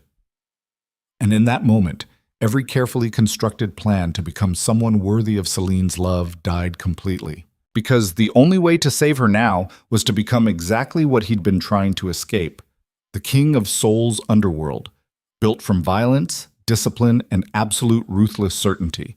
Only this time he wasn't building an empire. He was preparing for war. Jin broke Kael out of federal custody at 4 a.m. using a combination of forged transfer documents, 3 bribed guards, and a maintenance van that hadn't existed in any official record until 30 minutes before they drove it out of the facility's underground garage. By the time federal marshals realized their star witness had vanished, Kael was already halfway across Seoul with a burner phone pressed to his ear and murder in his eyes. "Talk," he said. The voice on the other end belonged to Lee Sang-min, former Northside Coalition enforcer who'd sworn loyalty to Kael 8 years ago and never wavered. The kind of man who didn't ask questions when you called at dawn asking for weapons and bodies. "I have 12 people ready," Lee said. "All experienced, all armed. Where do you want them?" "Distributed across known coalition safe houses. I need eyes on every location where they might be holding her. That's 43 properties across Seoul and Busan." "Then we hit all 43. Kael's voice was flat and cold. "Simultaneously. No warnings. No survivors if they resist." Lee paused. "Boss, you testified against these people yesterday. If you go to war now, they took her." 3 words that contained everything. They took her knowing what it would cost them, so now they pay. Understood. Lee didn't argue, didn't try to talk him down, just accepted the reality of what was about to happen. When? 19 hours. That gives us time to prepare and them time to think they've won.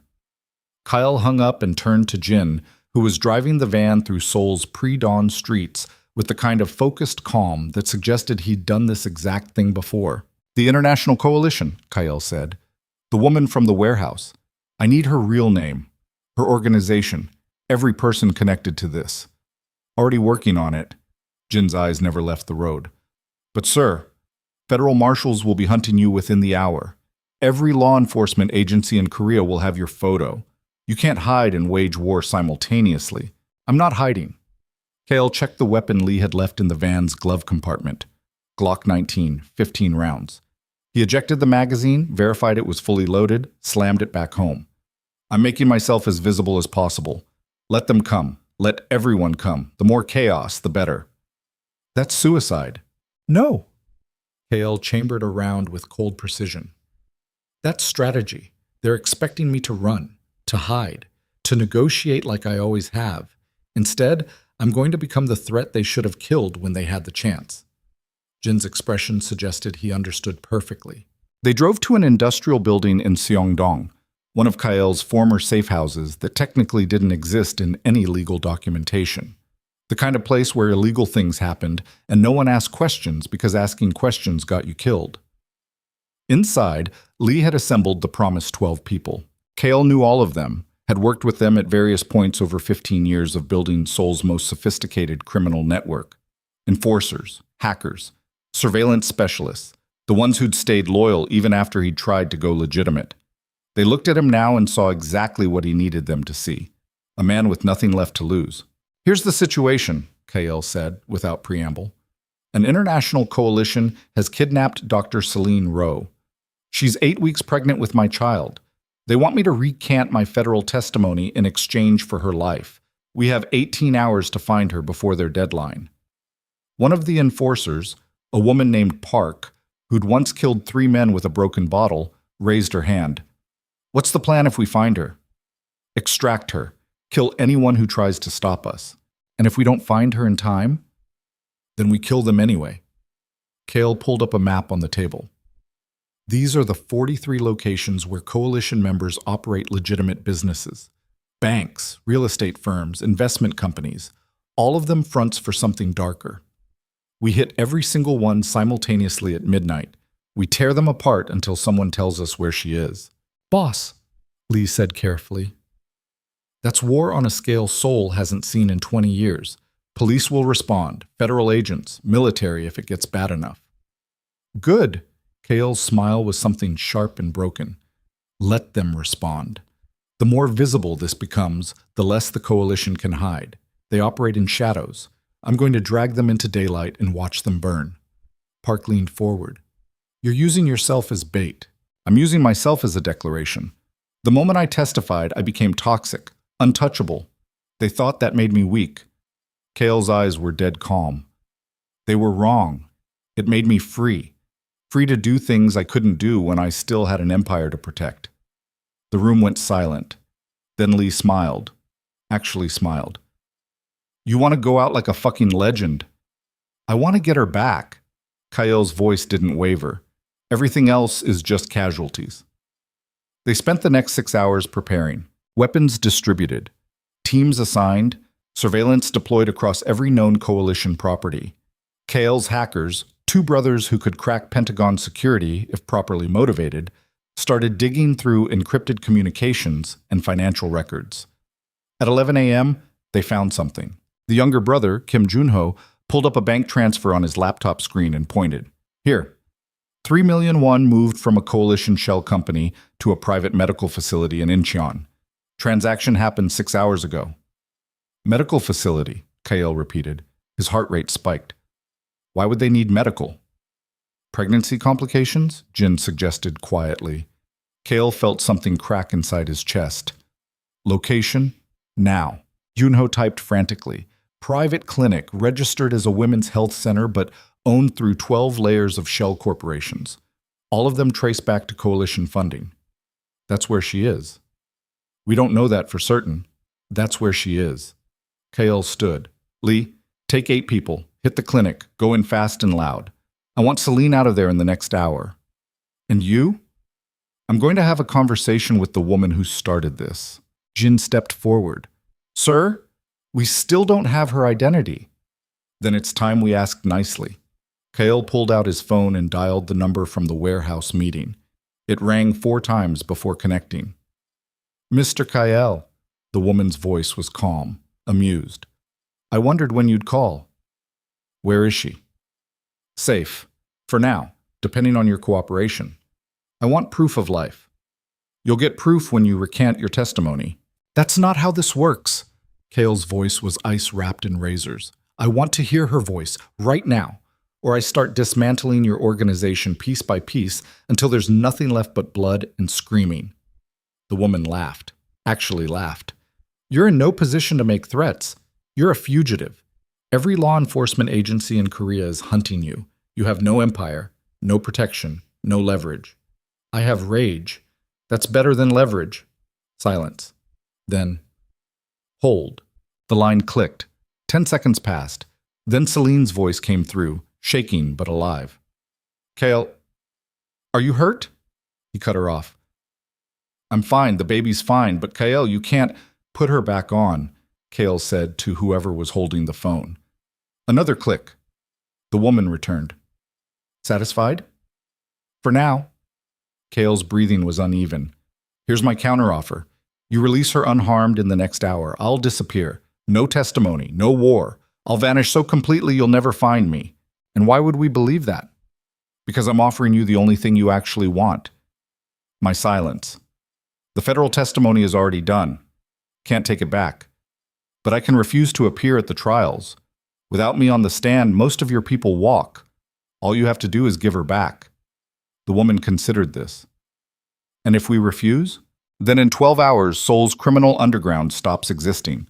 I'm going to burn every coalition property, kill every member I can find, and make so much noise that international media descends on this city like locusts.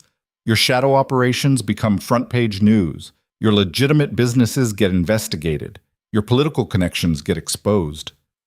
Kael's voice dropped. You wanted me controlled. Instead, you created something worse.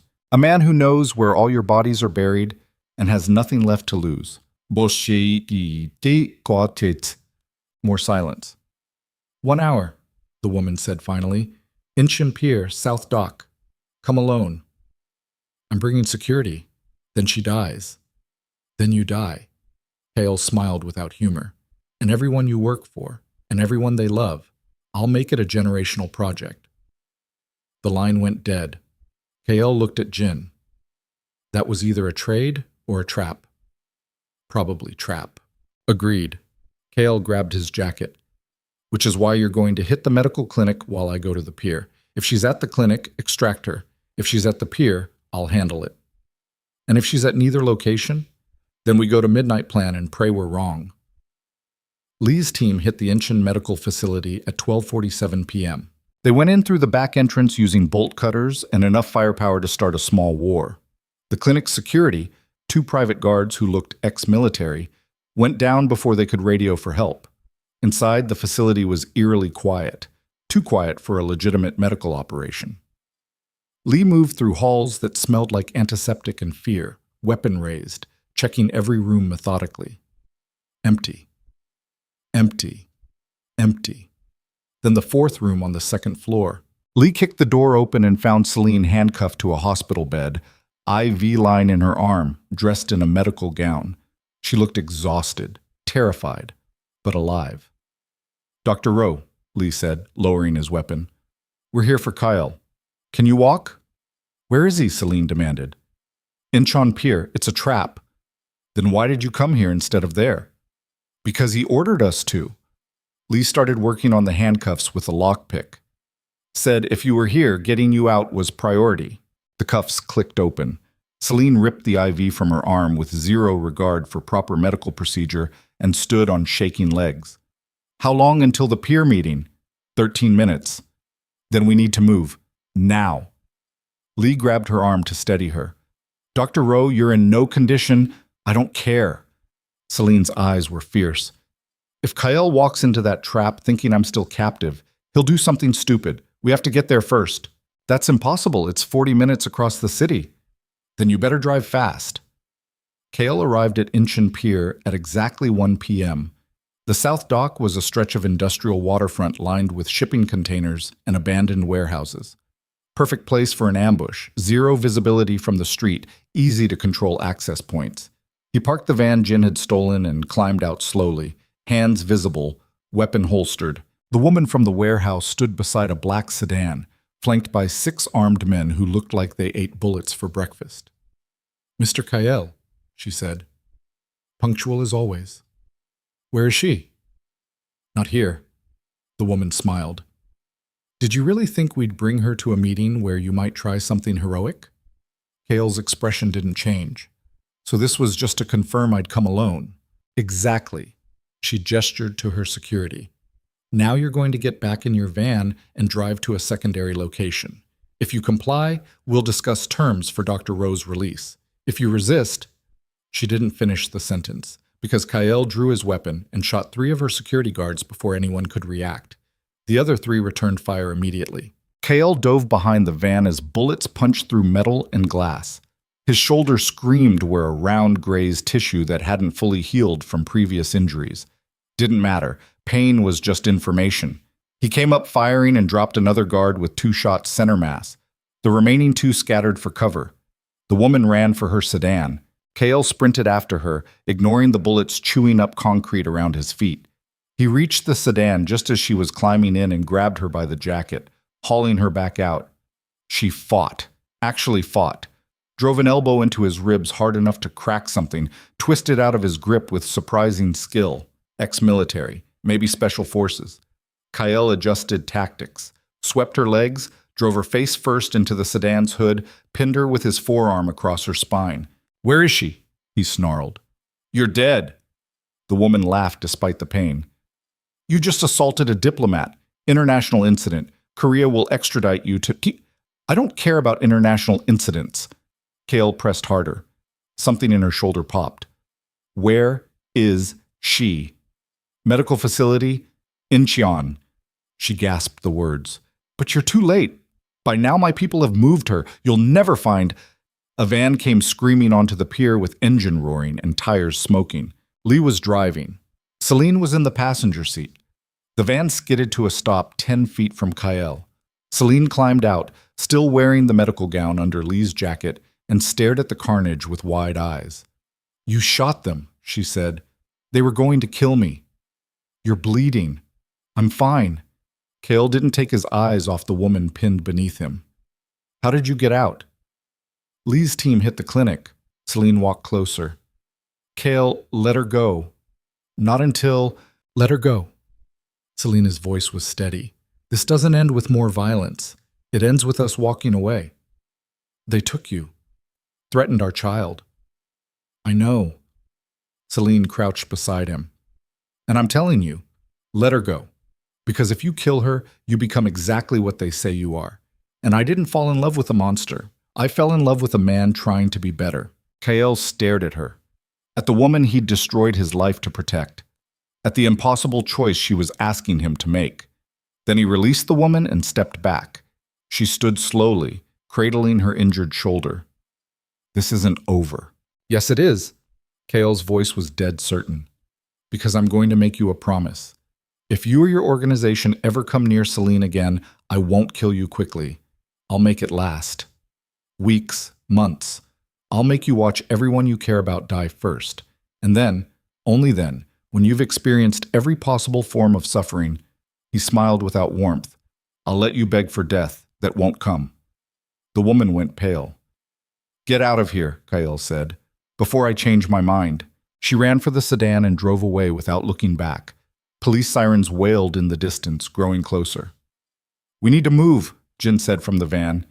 Every cop in Incheon is about to descend on this location. Kael turned to Selene. Can you walk? Can you? She pointed at his bleeding shoulder. I asked first. Stubborn ass. learned from the best. They climbed into the van. Lee drove them out of the pier moments before the first police cars arrived. Behind them, the pier became chaos. Officers discovering bodies, calling for backup, locking down the entire district. But by then, Kael and Selene were already gone. Lee drove them to a safe house in Gangnam, different from the one where they'd planned the operation, already sanitized and prepared for exactly this scenario. Jin had people inside who'd secured medical supplies and enough food for a week. In a second-floor room with blackout curtains and locks on every window, Selene finally examined Kael's injuries properly. The bullet graze wasn't as bad as it looked. Shallow. More blood than damage. She cleaned it with steady hands while Kael sat shirtless on the bed and watched her work. 8 weeks, he said quietly. Selene's hands paused. You know, federal paperwork. They included dependent status in the protection request. I was going to tell you. Her voice shook slightly. After the 90 days, I didn't want it to influence your decisions. Everything you do influences my decisions. Kael caught her wrist gently. You're carrying our child. You think I wouldn't burn the world for that? I think you already did. Not yet. His expression was grim. The coalition is wounded, but not dead. They'll regroup, come after us again. So what do? We finish this. Kael stood carefully. I testify at the trials, put them all in prison, and then we disappear so completely that no one ever finds us. Selene stared at him. Kael, that's the only way. He cupped her face with both hands. I can't protect you and stay visible. Can't give you a normal life and remain who I was. So we start over. New names, new country, new everything. What about your empire? Your connections? Gone. His voice was steady. I gave it all up the moment I testified. Now I'm just making it official. And if I don't want to run, then we fight. But fighting means our child grows up in a war zone. Kael's eyes were fierce. I won't do that to them. Won't make them pay for my choices. Selene closed her eyes. Where would we go? Anywhere you want. I want medical school. Real medical school. Not hiding in some penthouse playing nurse to a criminal. Then we go somewhere with good medical programs. I'll work. Support us. Be whatever you need me to be. Even if that means being nobody? Especially if it means being nobody. Kael pressed his forehead against hers. Because I'd rather be nobody with you than king of Seoul without you. The words hung between them like a vow. Then Selene kissed him.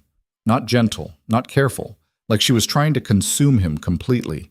Kael responded with equal intensity, pulling her against him despite his injuries, despite the blood, despite every rational reason they should be planning their escape instead of this. When they finally broke apart, both breathing hard, Selene said, 61 days. What? We had 61 days left on our agreement. Then everything went to hell. She smiled despite the tears. So we're starting over. Right now, new 90 days, but this time we do it together. Together.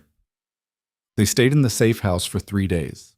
During that time, Kael's network systematically dismantled what remained of his former empire.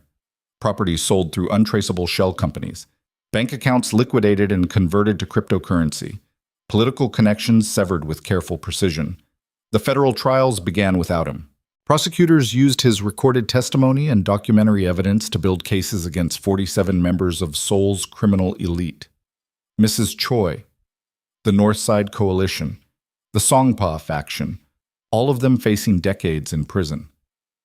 The international coalition that had taken Selene vanished completely. No arrests, no investigations. Just gone, retreated back into whatever legitimate shadows they'd crawled from. But they left a message.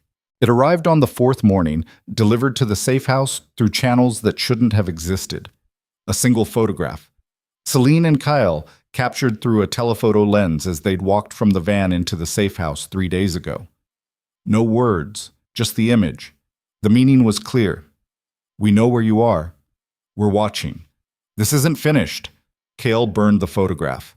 Then he made a phone call to a contact in Singapore who specialized in making people disappear.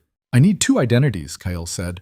Complete backgrounds, passports, financial histories, Everything bulletproof enough to survive international screening. That's expensive. Name your price.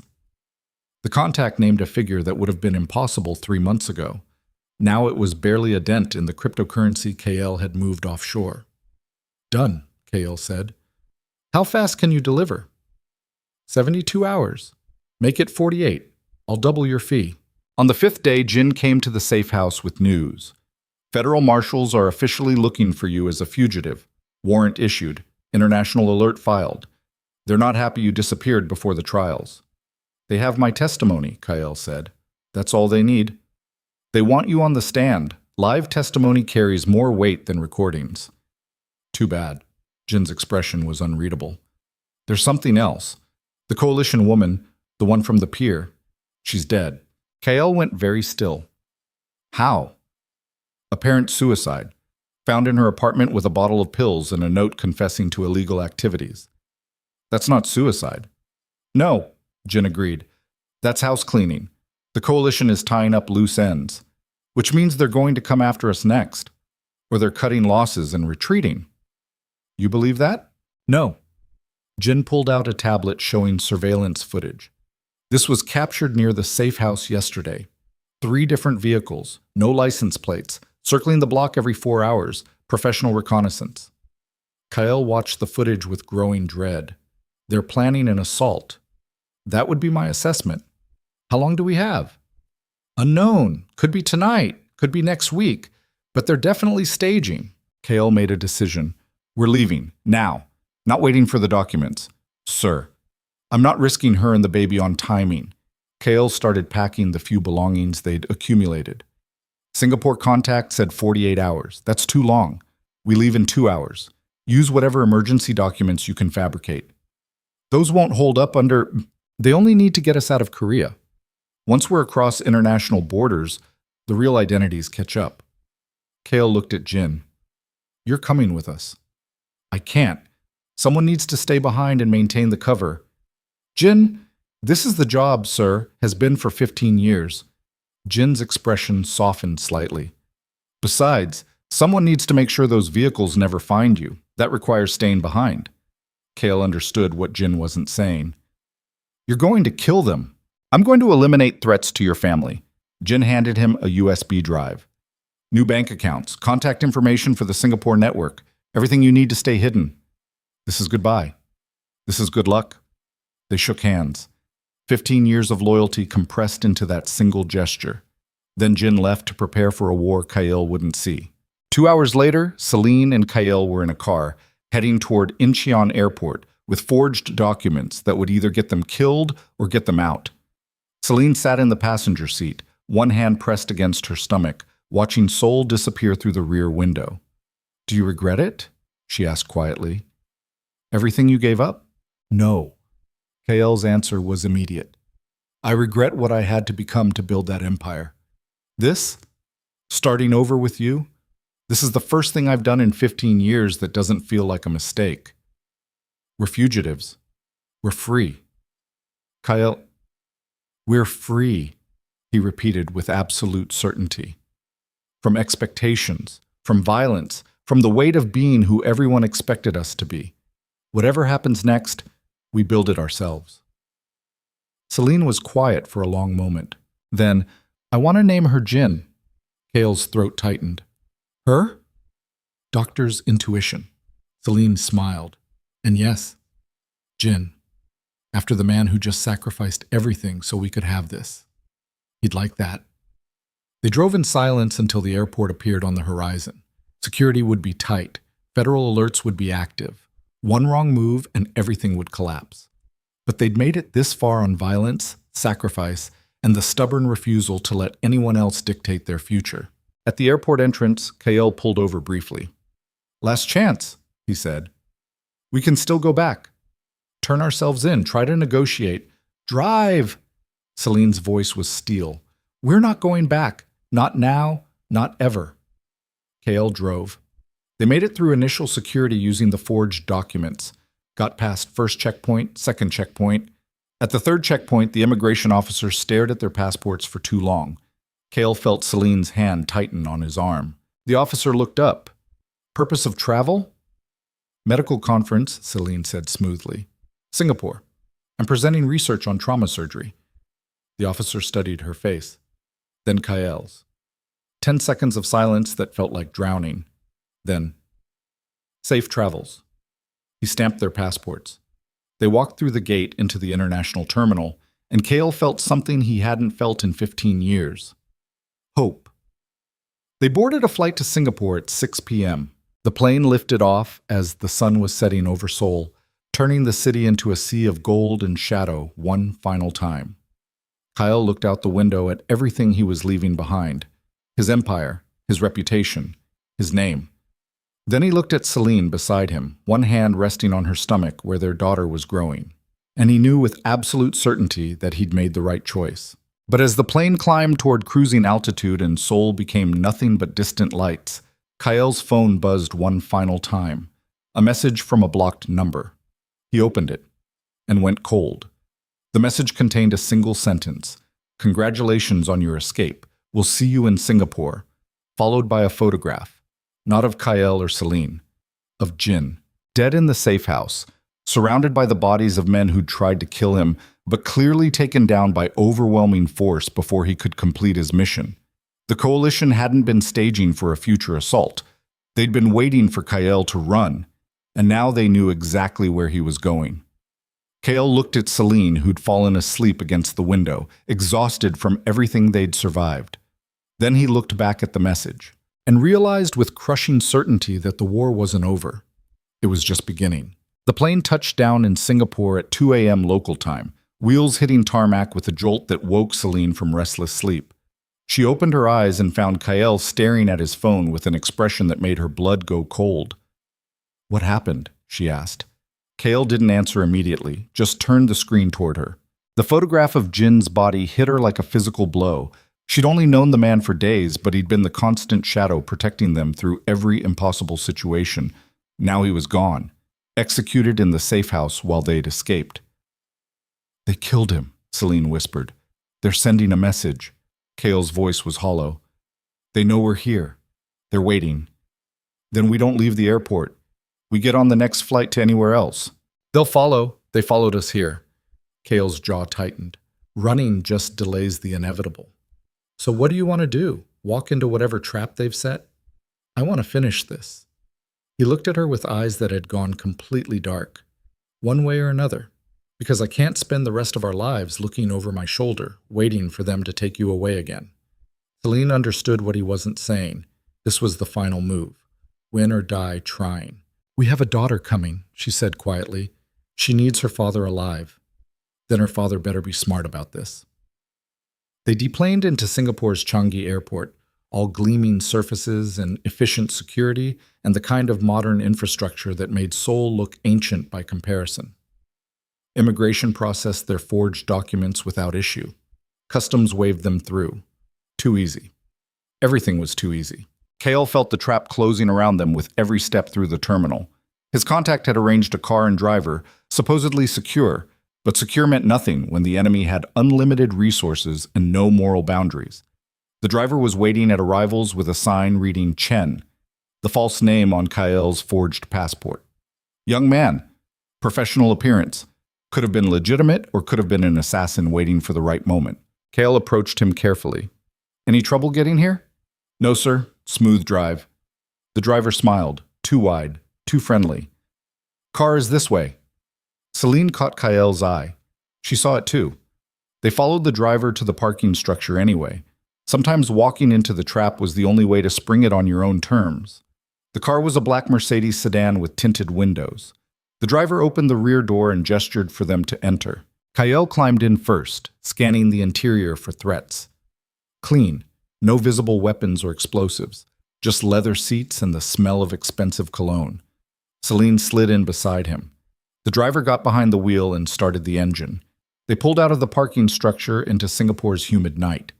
The city glowed around them, cleaner than Seoul, more controlled, but no less dangerous for people with international death warrants hanging over their heads. "Where to?" the driver asked. Kael gave him an address the Singapore contact had provided. Safe house in the Gaylong district, supposedly secure. The driver nodded and drove. 10 minutes into the journey, Kael's burner phone buzzed. Unknown number. He answered without speaking. Mr. Kael. The voice belonged to a man this time. Older. American accent. I trust you had a pleasant flight. Who is this? Someone who's been watching your fascinating transformation with great interest. From Seoul's criminal king to federal informant to international fugitive. Quite the character arc. Get to the point. The point is simple. You're in Singapore now, my territory, and I'm offering you one final opportunity to negotiate before this becomes unpleasant. Kael glanced at the driver who was watching them in the rear-view mirror with eyes that had gone cold and professional. Not a driver, an operative. Stop the car, Kael said. I'm afraid I can't do that, the driver replied in perfect English. Celine's hand found Kael's. She was terrified but steady, always steady. What do you want? Kael asked the voice on the phone. What I've always wanted, your silence, your cooperation, your complete withdrawal from anything that might threaten our interests. The man paused. You testified against Seoul's underworld. That was problematic, but manageable. What concerns us now is your knowledge of our organization, the connections you discovered, the financial networks you traced. That information cannot be allowed to surface. So you want me dead. We want you controlled. Death is messy, creates martyrs, investigations. The voice softened. But a man living quietly in Singapore with his pregnant partner? That's just another expatriate story. No one asks questions. And if I refuse? Then Dr. Rowe has a tragic miscarriage. You have a fatal accident, and Singapore's efficient police force files both incidents as unfortunate but unrelated tragedies. The threat was delivered with the casual tone of someone ordering coffee. Kael felt rage building behind his ribs like pressure in a sealed container. You're making a mistake. Am I? Because from where I'm sitting, you're an unarmed fugitive in a foreign country with zero resources and no allies, while I have the full backing of an international coalition with reach into every major government and financial institution. The man's laugh was cold. Mr. Kael, you were dangerous when you had an empire. Now you're just desperate. Desperate men are the most dangerous kind. Not when they're already beaten. The driver turned off the main road into an industrial area. Warehouses and shipping containers stretched into darkness. No cameras. No witnesses. Perfect place for an execution. Celine's grip on Kael's hand tightened. Listen carefully, Kael said into the phone. I'm going to tell you something I learned from 15 years of violence. The men who threaten loudest usually die quietest, and the ones who think they've won are already bleeding. Brave words from... Kael hung up. Then he moved. His hand shot forward and grabbed the driver's right arm, twisting it backward with enough force to dislocate the shoulder. The driver screamed and lost control of the wheel. The Mercedes swerved hard, tires shrieking against pavement. Kael used the momentum to drive his elbow into the driver's temple. Once.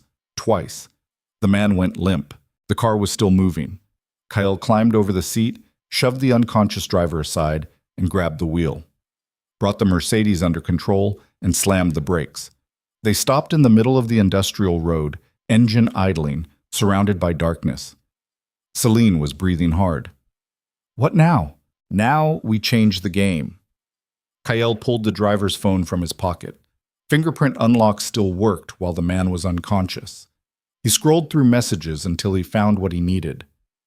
They're staging at a warehouse 3 kilometers from here. 12 operatives, waiting for the driver to deliver us. So we run. No. Kael's eyes were cold. We finish this right now, tonight. Kael, you can't fight 12 armed men. See, I'm not fighting them. I'm going to make them an offer they can't refuse. He dialed a number from the driver's contact list. It connected after 2 rings. Status? A different voice. Professional. Military. I have a message for whoever's in charge, Kael said. The driver is unconscious. Your trap failed. And in approximately 5 minutes, I'm going to walk into that warehouse and we're going to have a conversation about how this ends. You're insane. I'm motivated. Kael checked the driver's weapon. Glock 17, full magazine. 5 minutes. Come alone or come with an army. Either way, we're talking. Because the alternative is I disappear completely and spend the rest of my life leaking every piece of information I have about your organization to international media. Names, bank accounts, operations, everything. You have no proof? I have Jin's files. He uploaded them to 7 different secure servers before he died, encrypted, but with instructions to release everything if I don't check in every 72 hours. Kael smiled without humor. So you can kill me. But then the dead man's switch activates and your entire coalition becomes front-page news. Or you can talk. Your choice. The line went dead. Kael climbed out of the Mercedes and helped Selene out. You're staying here. Absolutely not. Selene, eat. We do this together or not at all. Her eyes were fierce. You don't get to sacrifice yourself and leave me to raise our daughter alone. Not after everything. Kael stared at her. At the woman who'd walked into his life 6 months ago and systematically destroyed every carefully constructed wall he'd built around himself. The woman who'd seen him at his worst and loved him anyway. Okay, he said. Together. They walked toward the warehouse. The building was massive. 3 stories of corrugated metal and broken windows. The kind of place where illegal things happened and no one asked questions because asking questions got you disappeared. The main entrance was open.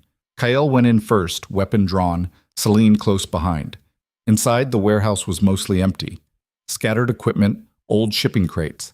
And in the center, under a single flickering industrial light, stood a man in an expensive suit, 60s. Silver hair. Face that suggested he'd been handsome once before power and corruption carved it into something colder. He stood alone. No visible weapons. Just confidence radiating from him like heat. Mr. Kael, the man said in the same American accent from the phone, you actually came. You doubted? I assumed you'd run. Most people do when confronted with overwhelming force. I'm not most people. Clearly, the man gestured around the empty warehouse. As you can see, I came alone, as promised. Where are your 12 operatives? Dismissed, because I realized something during our brief phone conversation. You're not bluffing about the files, which means killing you would be counterproductive. The man's smile was thin. So instead, I'm here to negotiate. Kael didn't lower his weapon. I'm listening. The coalition will leave you alone. No more threats. No more surveillance. You and Dr. Rowe disappear into Singapore's expatriate community and live your lives. In exchange, you never access those files, never speak about what you know, never become a problem. And I'm supposed to trust you? No, you're supposed to trust mutual self-interest. The man's expression was cold and calculating. We can't kill you without risking exposure. You can't expose us without putting yourself and your family in permanent danger. So we reach détente. Cold War rules. Mutually assured destruction keeps everyone honest. Kael considered this. It was logical. Made sense from a strategic perspective. It was also probably a lie. How do I know you won't wait 6 months and then come after us anyway? Kael asked. You don't. But consider the alternative. We continue fighting. Resources get expended, people die. And eventually, someone makes a mistake that brings everything crashing down. Or, the man spread his hands. We acknowledge that you've earned your exit. You beat us, outmaneuvered us, survived when you shouldn't have. That deserves respect. Respect from criminals. Respect from people who understand power. The man stepped closer. Mr. Kael, you spent 15 years building an empire through violence and strategy. I've spent 40 years doing the same thing on a larger scale. We're not so different. And people like us, we don't destroy each other unless absolutely necessary. It's bad business. Selene spoke up from behind Kael. What about Jin, the man who died protecting us? The man's expression didn't change. Unfortunate, but necessary at the time. We needed to know if Mr. Kael would value his own escape over revenge. He passed that test. You killed him to test me, Kael said quietly. Yes. The admission was so casual it made Kael's finger tighten on the trigger. Give me one reason not to shoot you right now, Kael said. Because you're smarter than that. Because killing me means my organization retaliates against Dr. Rowe. Because you've already sacrificed everything to get here, and throwing it away on revenge would be stupid. The man's eyes were steady. And because I'm offering you peace, real peace. The kind that lets your daughter grow up without knowing her father was a criminal. Kael's hand was shaking, not from fear, from rage barely contained. Selene touched his arm. Kael, just his name. But in that single word was everything. A plea, a reminder, a promise. He lowered the weapon. "If you come after us," Kael said, "I won't just release the files. I'll hunt down everyone in your organization personally. I'll make it a lifetime project. My daughter will grow up learning how to destroy you if you take me from her. 3 generations of revenge, if that's what it takes." "Understood." The man pulled out a business card. "This number is an emergency line. If you ever face a threat from any remaining enemies, call it. We'll handle them." "Why would you do that?" "Because we're protecting our investment. A quiet Mr. Kael is valuable. A dead Mr. Kael is a liability." The man started walking toward the exit. "Enjoy Singapore, Mr. Kael, and congratulations on your daughter." He left. Kael and Selene stood alone in the empty warehouse, surrounded by silence and the weight of everything they'd survived. "Is it over?" Selene asked. "I don't know." Kael holstered the weapon. "But we're alive. That's more than I expected when we got on that plane." They walked out into Singapore's humid night. The Mercedes was still idling where they'd left it, driver gone, probably collected by the coalition while Kael had been negotiating. Kael drove them to the safe house his contact had arranged. Real safe house this time. Clean apartment in a residential building that looked aggressively normal. Inside, Selene collapsed onto the couch, while Kael secured the locks and checked every window. "What happens now?" she asked. "Now we wait. See if they keep their word. And if they don't, then we run again. Keep running until running is the only thing we know how to do." Selene was quiet for a long moment. Then, "I don't want to live like that. Always afraid. Always looking over our shoulder." "Neither do I." Kael sat beside her. "But I don't know how to stop being what I am. Everything I know is violence and strategy. I don't have a backup plan for peace." "Then we learn." Selene took his hand. "Together. We learn how to be normal people with normal problems. We raise our daughter. You find work that doesn't involve killing. I finish medical school. We build something real. You make it sound simple. It is simple. Not easy, but simple." She pressed his hand against her stomach. "We choose this. Every day.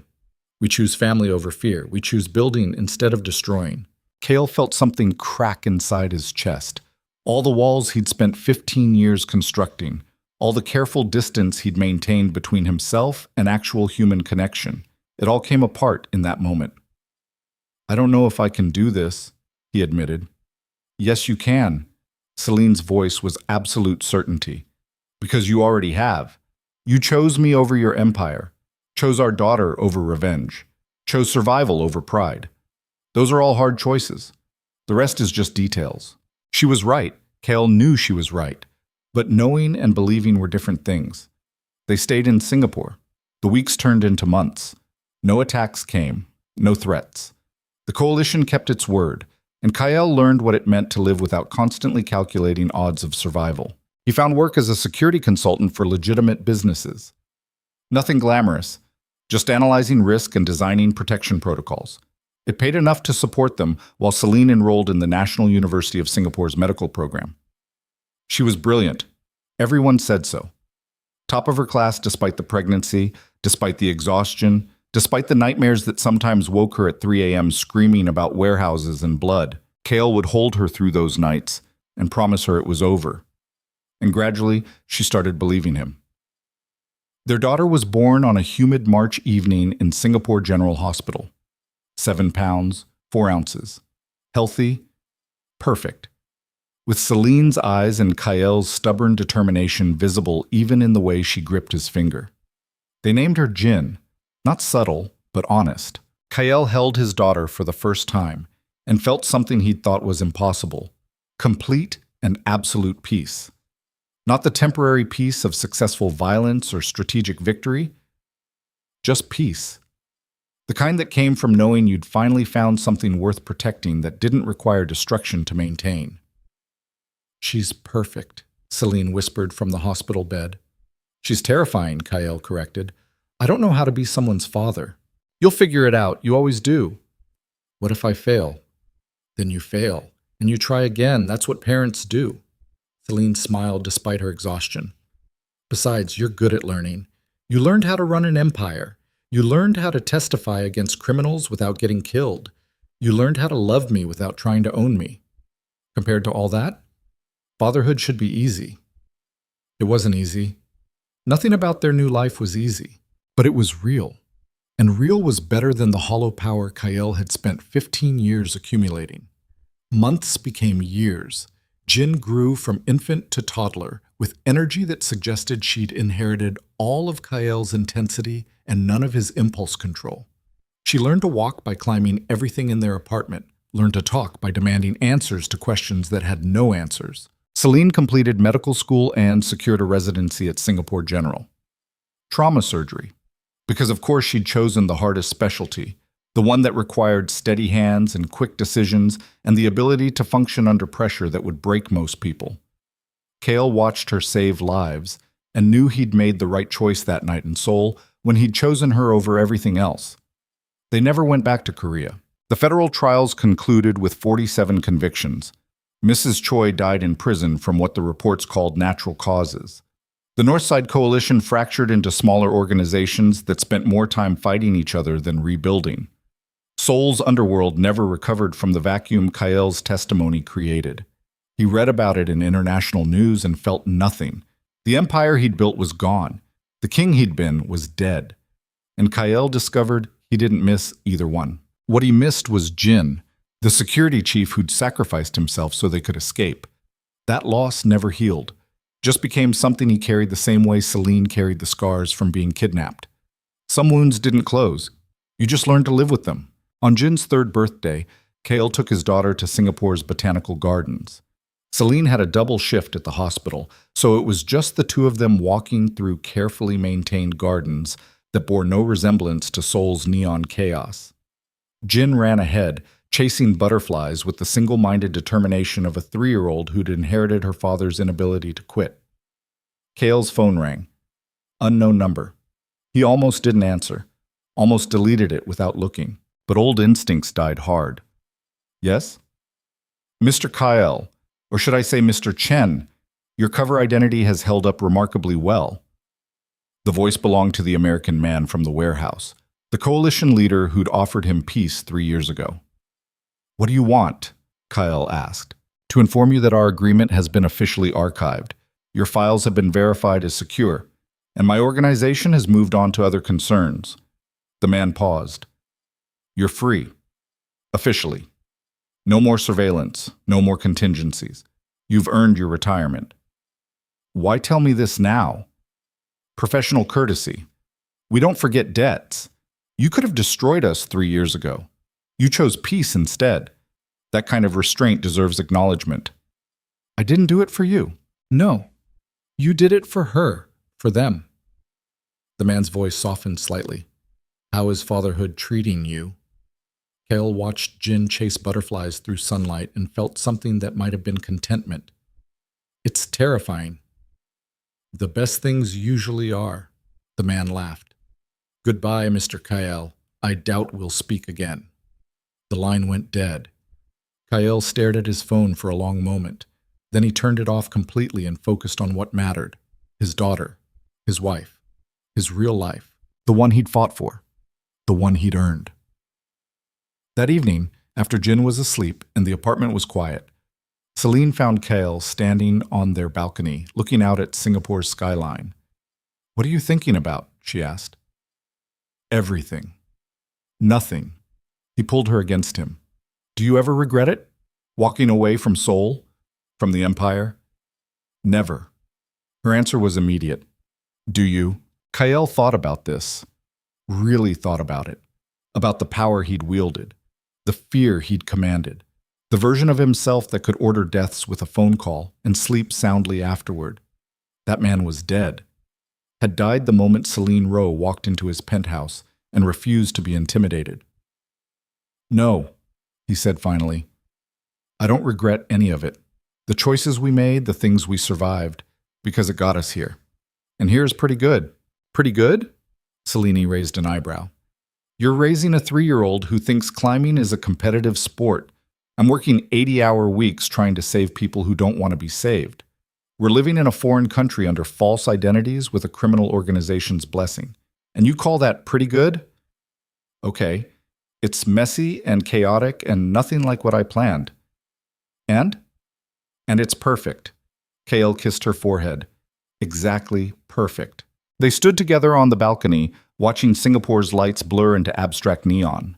Not so different from Seoul, but different enough.